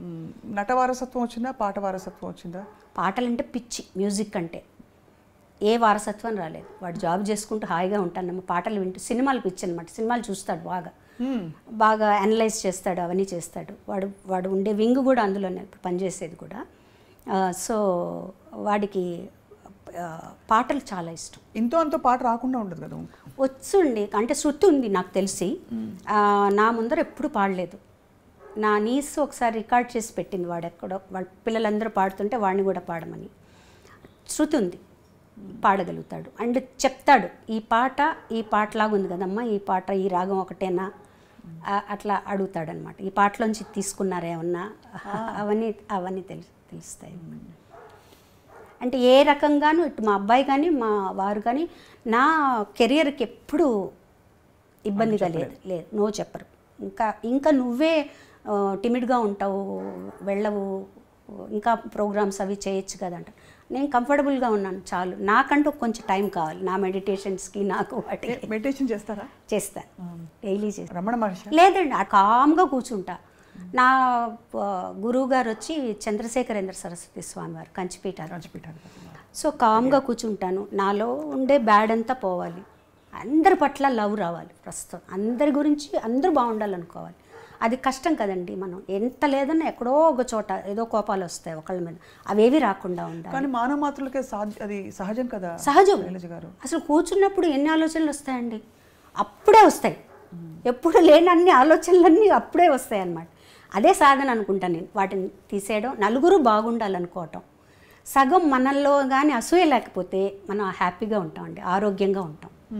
తర్వాత రోజు ఇంట్లో అంటే ప్రయాణాలు లేకుండా ఇంట్లో ఉంటే రోజు క్రమం తప్పకుండా అమ్మవారి దగ్గర పాటలు పాడతానండి. మా అమ్మవారు అంటే నాన్నగారి కోసం ఒక త్యాగరాజ కృతి, ఆ రోజు ఏదైతే ఆ అమ్మవారికి ఒక కృతి, ఇప్పుడు ఆంజనేయ స్వామి అయితే ఆంజనేయ స్వామికి ఒక కృతి, అలా పాడుకుంటాను. దేవుడి దగ్గర పాడడం అలవాటు? దేవుడు కచేరీ ఉన్నప్పుడు కూడా ఆ సాంగ్స్ దేవుడి దగ్గర పాడుకుంటా, ప్రాక్టీస్ చేసి. ముందు ప్రాక్టీస్ చేసి దేవుడి దగ్గర ఏ పాటలు అయితే అన్ని వాళ్ళకే స్టేజ్లో బాగా రావాలని కొత్త పాట పాడుతున్నాను అనుకోండి స్టేజ్లో, అది ప్రాక్టీస్ చేసి వాళ్ళ ముందర పాడి పాడతాను. చక్కగా ఇంటికి రాగానే తులసి కోట పైన దర్శనం ఇచ్చి ఎంత అందంగా ఎంత కళకళలాడుతూ కనిపించింది తులసమ్మ. తర్వాత పైకి రాగానే అగరత్తుల సువాసన భలే. నాకు కావాలని సపరేట్గా పెద్ద రూమ్ కట్టించుకున్నానండి, దేవుడి రూమ్. సో నేను ఇష్టదైవం అమ్మవారేనా? అమ్మవారే, లలితమ్మ. మీరు ఆ నిండుగా అమ్మవారి లక్షణాలన్నీ, అంటే ఒకవైపు సౌమ్యం, ఇంకోవైపు సముచితమైన రౌద్రము అన్నీ కలగలిసి అలా చక్కగా ఉన్నారు మీరు. అందుకని అమ్మవారి అంటే నేను నమ్ముతానండి, అమ్మవారి ఏ దైవం మనకి దగ్గరైతే ఆ దైవంలోని కొన్ని ఎనర్జీస్ అంటాం కదా, ఎనర్జీస్ తప్పకుండా ఉంటాయండి. ఇప్పుడు అందరు దేవుళ్ళు అమ్మవారే అనుకోవచ్చు మనం, సకల దేవుళ్ళు అమ్మవారే అనుకోవచ్చు. ఆ ఒక ఎనర్జీ ఉంది అక్కడ, ఆ ఎనర్జీ నన్ను కాపాడుతుంది. ఇప్పుడు ఒక్కడ గుర్తుపెట్టుకోండి, మనుషులు ఎవరి మీదన్నా మనం ఆధారపడ్డాం అనుకోండి, వాళ్ళు ఒక్కసారి మనల్ని బెట్రే చేసినప్పుడు మనకి జీవితం మీద ఒక రకమైన భయం, విరక్తి వస్తాయి. భగవంతుడే మన స్నేహితుడు అనుకోండి, భగవంతుడు భయపడకూడదు, మనం స్నేహితుడు అనుకోవాలి. అన్నీ చెప్పుకున్నాం అనుకోండి, అంటే మీరు ఆయన వింటాడు తప్పకుండా. ఒక ఎనర్జీ ఉంది. అది మీకేమన్నా ఎప్పుడైనా స్వయంగా అవగతం అయిందా, అంటే ఇలా విన్నారు, నా మొరని భగవంతుడు ఆలకించాడని? అంటే కొన్ని షేర్ చేసుకోవచ్చు, కొన్ని షేర్ చేసుకోలేము. బట్ జరిగాయి ఎక్స్పీరియన్సెస్ జరిగాయి. అంటే ఇది అడగడానికి కూడా ఇది చాలా అత్యంత వ్యక్తిగత ప్రపంచంలోకి రావడం కాదు, కానీ దీనివల్ల ఇంకో 10 మందికి నమ్మకం కలుగుతుందండి. అంటే ఇప్పుడు ఉన్న ప్రపంచంలో మనకి దేవుడు ఉన్నాడా లేడా, దేవుడితో ఎలా కనెక్ట్ అవ్వాలి అనేది రకరకాల. నా ఉద్దేశంలో దేవుడు అంటే ప్రేమేనండి. ప్రేమ అంటే అన్కండిషనల్ లవ్. అది దాని మీద మనం ఫోకస్ చేసామంటే తప్పకుండా పనిచేస్తుందండి. చిన్న ఒక ఎగ్జాంపులే నేను చెప్తాను, నా లైఫ్లో నాకు జరిగిన ఎగ్జాంపుల్ నేను చెప్తాను. మా ఇంట్లో మీరు ఇప్పుడు వచ్చారు కదా, అక్కడ మామిడి చెట్టు ఉంది, పెద్ద మామిడి చెట్టు. ఓవర్ నైట్ దానికి అంత పెద్ద తేనె పట్టిందండి. అవి కొండ రాతి తేనెటీగలట అవి. అది ఎంత అంటే పోర్టికో కార్ దగ్గరకు తగులుతుంది, అంత పెద్దది పెట్టేసింది.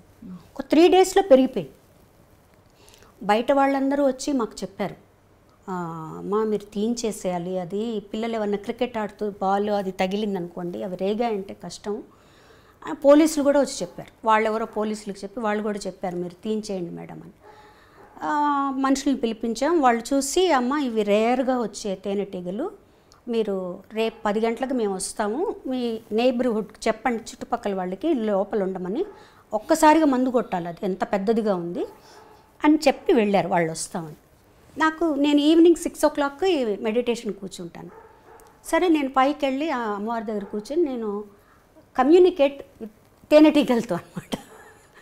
అంటే నేను మాట్లాడుకుంటూ ఉన్నా వాటితో, చచ్చిపోతారే మీరు, వాళ్ళు వచ్చి మందులు కొడతారు, నాకు ఇష్టం లేదు, మన ఇంట్లో ఇలా జరగడం, వెళ్ళిపోండే మీరందరూ, ఇలా మాట్లాడుకుంటూ ఉన్నానన్నమాట.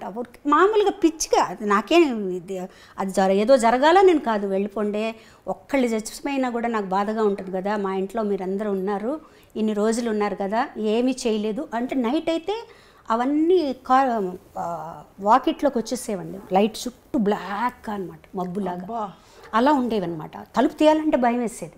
ఒక 15 రోజులు అయింది అలా.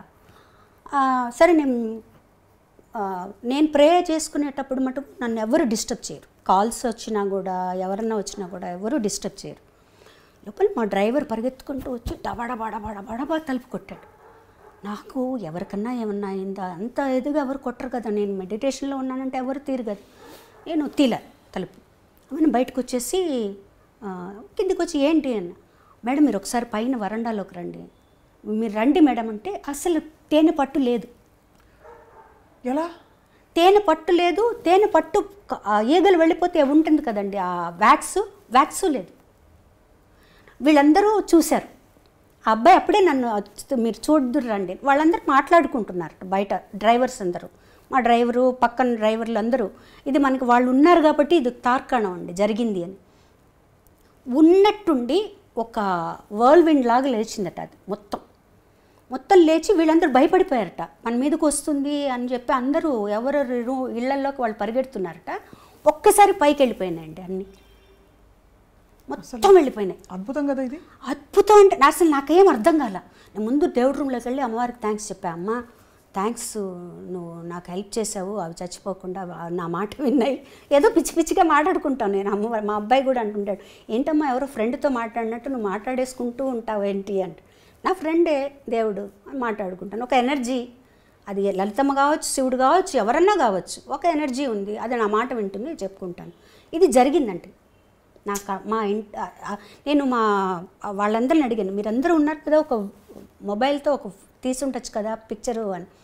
మేడం అంత అది చూస్తుంటే మాకు మమ్మల్ని ఎక్కడ కొడతాయో అని చెప్పి మేము పారిపోయాం మేడం. అసలు అంత వితిన్ 10 seconds వెళ్ళిపోయినాయండి మొత్తం. అద్భుతం, ఏమీ లేదు. అద్భుతం నిజంగా. నేను అదే అనుకున్నాను. మనం ఏమనుకున్నాం, వాటికి ఏమీ కాకూడదు అనుకున్నాం, వాటికి మంచి జరగాలనుకున్నాం, చెడు స్వార్థం ఏమీ లేదు. పక్క రోజు వాళ్ళు వచ్చి వేరే వాళ్ళని పెట్టి తీయించారా మేడం, మేము వస్తామని చెప్పాం కదా, మీరు వేరే వాళ్ళు తక్కువ డబ్బులు ఇచ్చుంటారు అందుకని మీరు తీయించారు. లేదు బాబు అవి వెళ్ళిపోయాయంటే వాళ్ళు నమ్మరు. సో ఇలా చిన్నవేనండి, అవి మనకి ఎంత ఒక ఎనర్జీని ఇస్తాయి తెలుసా అండి. ఇలాంటి సంఘటనలు కదా చాలా ఎనర్జీని ఇస్తాయి. అంటే రీకన్ఫర్మేషన్ కదండి, అది నమ్మే వాళ్ళకి తెలుస్తుంది. అవును, పరిపూర్ణమైన జ్ఞానం నుంచి వచ్చిన ఒక శాంతం మీలో కనిపిస్తుంది శైలజ గారు. అంటే ఇవాళ మీరు పంచుకున్న విషయాలన్నీ నిజంగా చాలా అత్యంత మీ అంతరంగిక ప్రపంచంలోకి మాకు ఒక అవకాశం ఇచ్చారు. తొంగి చూసి మీ జీవితం గురించి తెలుసుకోవడం, అందరికీ చెప్పడం ద్వారా చాలామందికి ఒక కనువిప్పు, ఒక పాఠం అని అనలేను, బట్ చాలా విషయాలు నేర్చుకోవడం. ఏం లేదండి, యాక్చువల్గా అందరికీ తెలుసండి.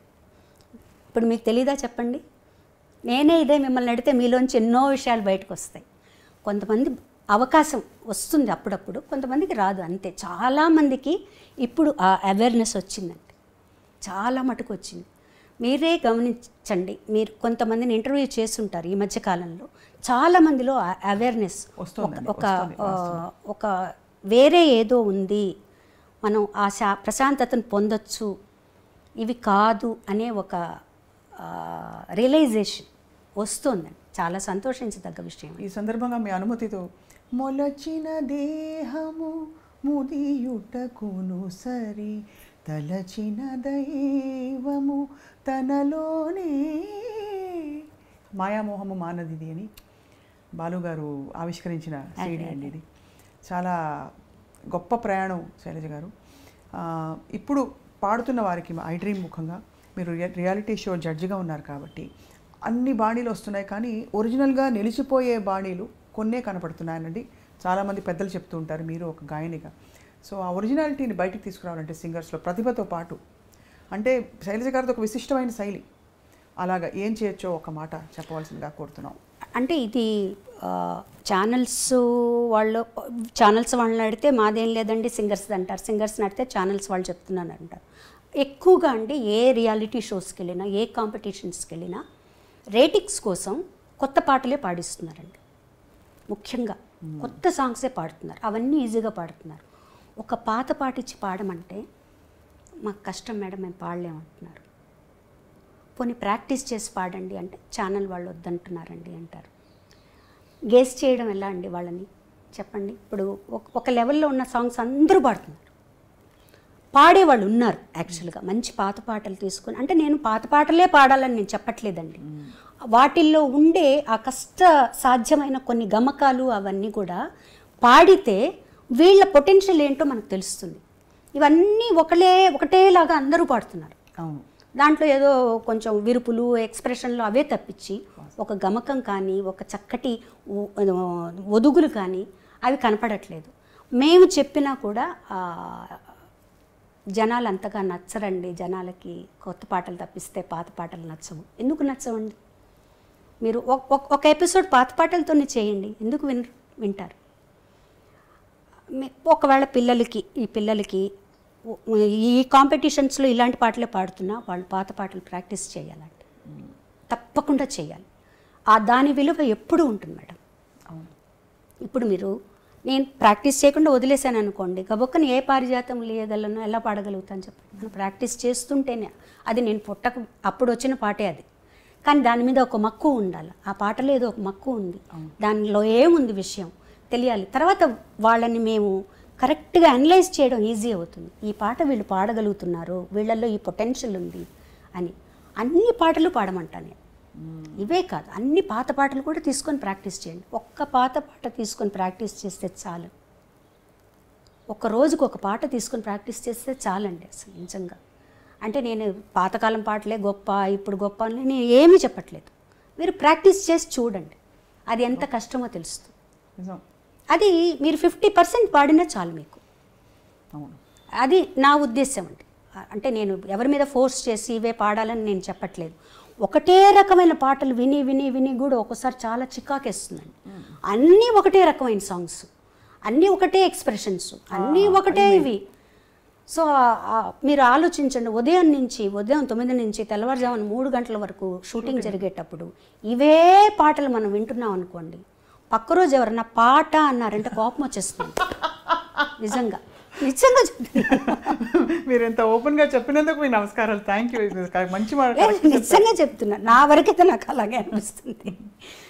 అంటే అవును, అక్కడక్కడ టాలెంట్ మెరుపులు కనిపించినా నెక్స్ట్ ఏమిటి అనే చందంగా నెక్స్ట్ ఏమిటి అని. కొంతమంది పిల్లలు మాకు పాడాలని ఇంట్రెస్ట్ ఉంది మేడం, మేము పాడగలుగుతాం మేడం, మాకు కూడా ప్రాక్టీస్ చేయాలని ఉంది మేడం అని వస్తారు. నేను చెప్పాను, ఎవరు అడిగినా అడగకపోయినా మీరు ప్రాక్టీస్ చేసుకోండి. మీరు ఎవరైనా సపోజ్ నేను పక్కకు పిలిచి నేను అడిగితే నువ్వు పాడగలగాలి, అట్లా మీరు ప్రాక్టీస్ చేసుకోండి. కనీసం మీకు ఆ తృప్తి ఉంటుంది, మాకు కూడా వాళ్ళు పాడుతున్నారనే తృప్తి ఉంటుంది అని చెప్తుంటాను నేను అనమాట. నా ఉద్దేశంలో ఈ పాటలు పాడడం తప్పు, ఆ పాటలు పాడడం కరెక్ట్ అని నేను చెప్పను, కానీ మేము నిలబడాలంటే మటుకు పాత పాటలు పాడాల్సిందే, తప్పదు. గొప్ప కాంట్రిబ్యూటర్స్ మీరందరూ. మీరు మీ తరంలో వచ్చిన వారు, అంతకు ముందు వచ్చిన వాళ్ళందరూ అయితే ఇంకా చెప్పక్కర్లేదు మాటల్లో శైలజ గారు. ఎందుకంటే మీరు తీసుకొచ్చిన ఒరవడి, అది 10 కాలాల పాటు మీరు పాడిన పాటల రూపంలో, మీరు చెప్పిన మాటల డబ్బింగ్ రూపంలో నిలిచిపోతుంది మనసుల్లో, అందరి మనసుల్లో కూడా. ఇవాళ నిజంగా గొప్ప అనుభూతి మీతో మాట్లాడడం, కొత్తగా మళ్ళీ మిమ్మల్ని తెలుసుకున్న భావన కలుగుతుందండి. నాకు కూడా అలాగే అనిపిస్తుందండి. రొటీన్ ఇంటర్వ్యూస్ లాగా కాకుండా చాలా విషయాలు, అంటే నేను కొన్నిసార్లు ఇది చెప్పకూడదు అనుకున్నవి కూడా నా చేతి చెప్పించేశారు మీరు. అయ్యో అలా కాదు, చెప్పకూడదంటే ఒక్కొక్కళ్ళకి ఒక్కొక్క ఇన్హిబిషన్ ఉంటుంది కదండి. కొన్ని నేనే పెట్టుకుందామని మీరు అన్నారు కదా, దానివల్ల ఇంకో ఎవరైనా ఇన్స్పైర్ అవుతారేమో. ఖచ్చితంగా అవుతారని నేను ఎందుకు నమ్ముతానంటేనండి, అందరూ ఇప్పుడు వెతుక్కుంటున్నారు ఏమిటి ఎక్కడ. ఎందుకంటే మాయా ఎంత వెలుగునకు అంతే చీకటి, ఎంత సంపదకు అంత ఆపద, తెలిస్తే మోక్షము, తెలియకుంటే బంధము. అది ఇవన్నీ మీరు అద్భుతంగా ప్రస్తావించారు. నాకు ఇష్టమైన కీర్తన అది చాలా. సో ఇప్పుడు మీరు చెప్పిన ఈ విషయం చాలా మందికి మనసుల్లో అలా హత్తుకుంటుంది. వాళ్ళందరికీ అంటే ఇందులో ఒక శాంతి ఉందండి, డెఫినెట్గా ఉంది. అంటే మనం ముక్కు మూసుకొని జపం చేస్తూ కాన్సన్ట్రేషన్ చేస్తూ ఇక్కడ ఏదో పెట్టి, నేను అది కూడా చేయను. కామ్గా కూర్చుంటాను. నాలో ఉండే బ్యాడ్ అంతా తీసేయమని అడుగుతాను భగవంతుడిని. తీసేసి ఒక ఎనర్జీ ఉంది పైన, ఒక అద్భుతమైన ఎనర్జీ ఉంది, అందరి మీద ప్రసరిస్తోంది.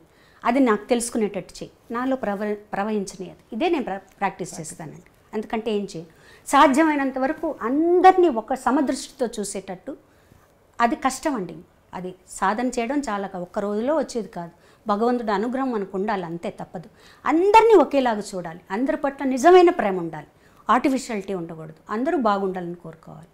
అదే మెడిటేషన్ అని నా ఉద్దేశం అండి. చాలా గొప్పగా చెప్పారు. ఇది తుది మెరుపు అండ్ ప్రేక్షకులందరికీ, చూసే వాళ్ళందరికీ కూడా ఒక చక్కటి సిద్ధాంతం, ఒక చక్కటి బాట వేశారు మీరు ఇవాళ. శైలజ గారు, మా ఐ డ్రీమ్ ప్రేక్షకులు మీకోసం వెయిట్ చేస్తారు కాబట్టి వారికి బెస్ట్ విషెస్ చెప్పాల్సిందిగా కోరుతున్నాం. అందరికీ నమస్కారం అండి. ఇంతసేపు మీరు ఓపిక్గా ఈ ఇంటర్వ్యూ చూసినందుకు చాలా సంతోషం. మీలో ఎవరికన్నా ఒక్కరికైనా కూడా ఈ మెడిటేషన్ మీద మీకేమన్నా ఒక మక్కువ కలిగితే నా అంత సంతోషించే వాళ్ళు ఇంకొకళ్ళు ఉండరు. Thank you. ఈ ఆపర్చునిటీ ఇచ్చిన ప్రతి ఒక్కరికి, ముఖ్యంగా స్వప్న గారికి ఇంత బాగా ఇంటర్వ్యూ చేసినందుకు అందరికీ నా కృతజ్ఞతలు అండి. అందరూ హ్యాపీగా, ఆనందంగా, ఆరోగ్యంగా ఉండాలని కోరుకుంటున్నాను. ఎస్పి శైలజ గారు అక్షరాల మన సిల్వర్ స్క్రీన్ లెజెండ్, వారికి ధన్యవాదాలు చెప్పుకుంటూ ఇది ఇవాల్టి ప్రత్యేక కార్యక్రమం. ధన్యవాదాలు.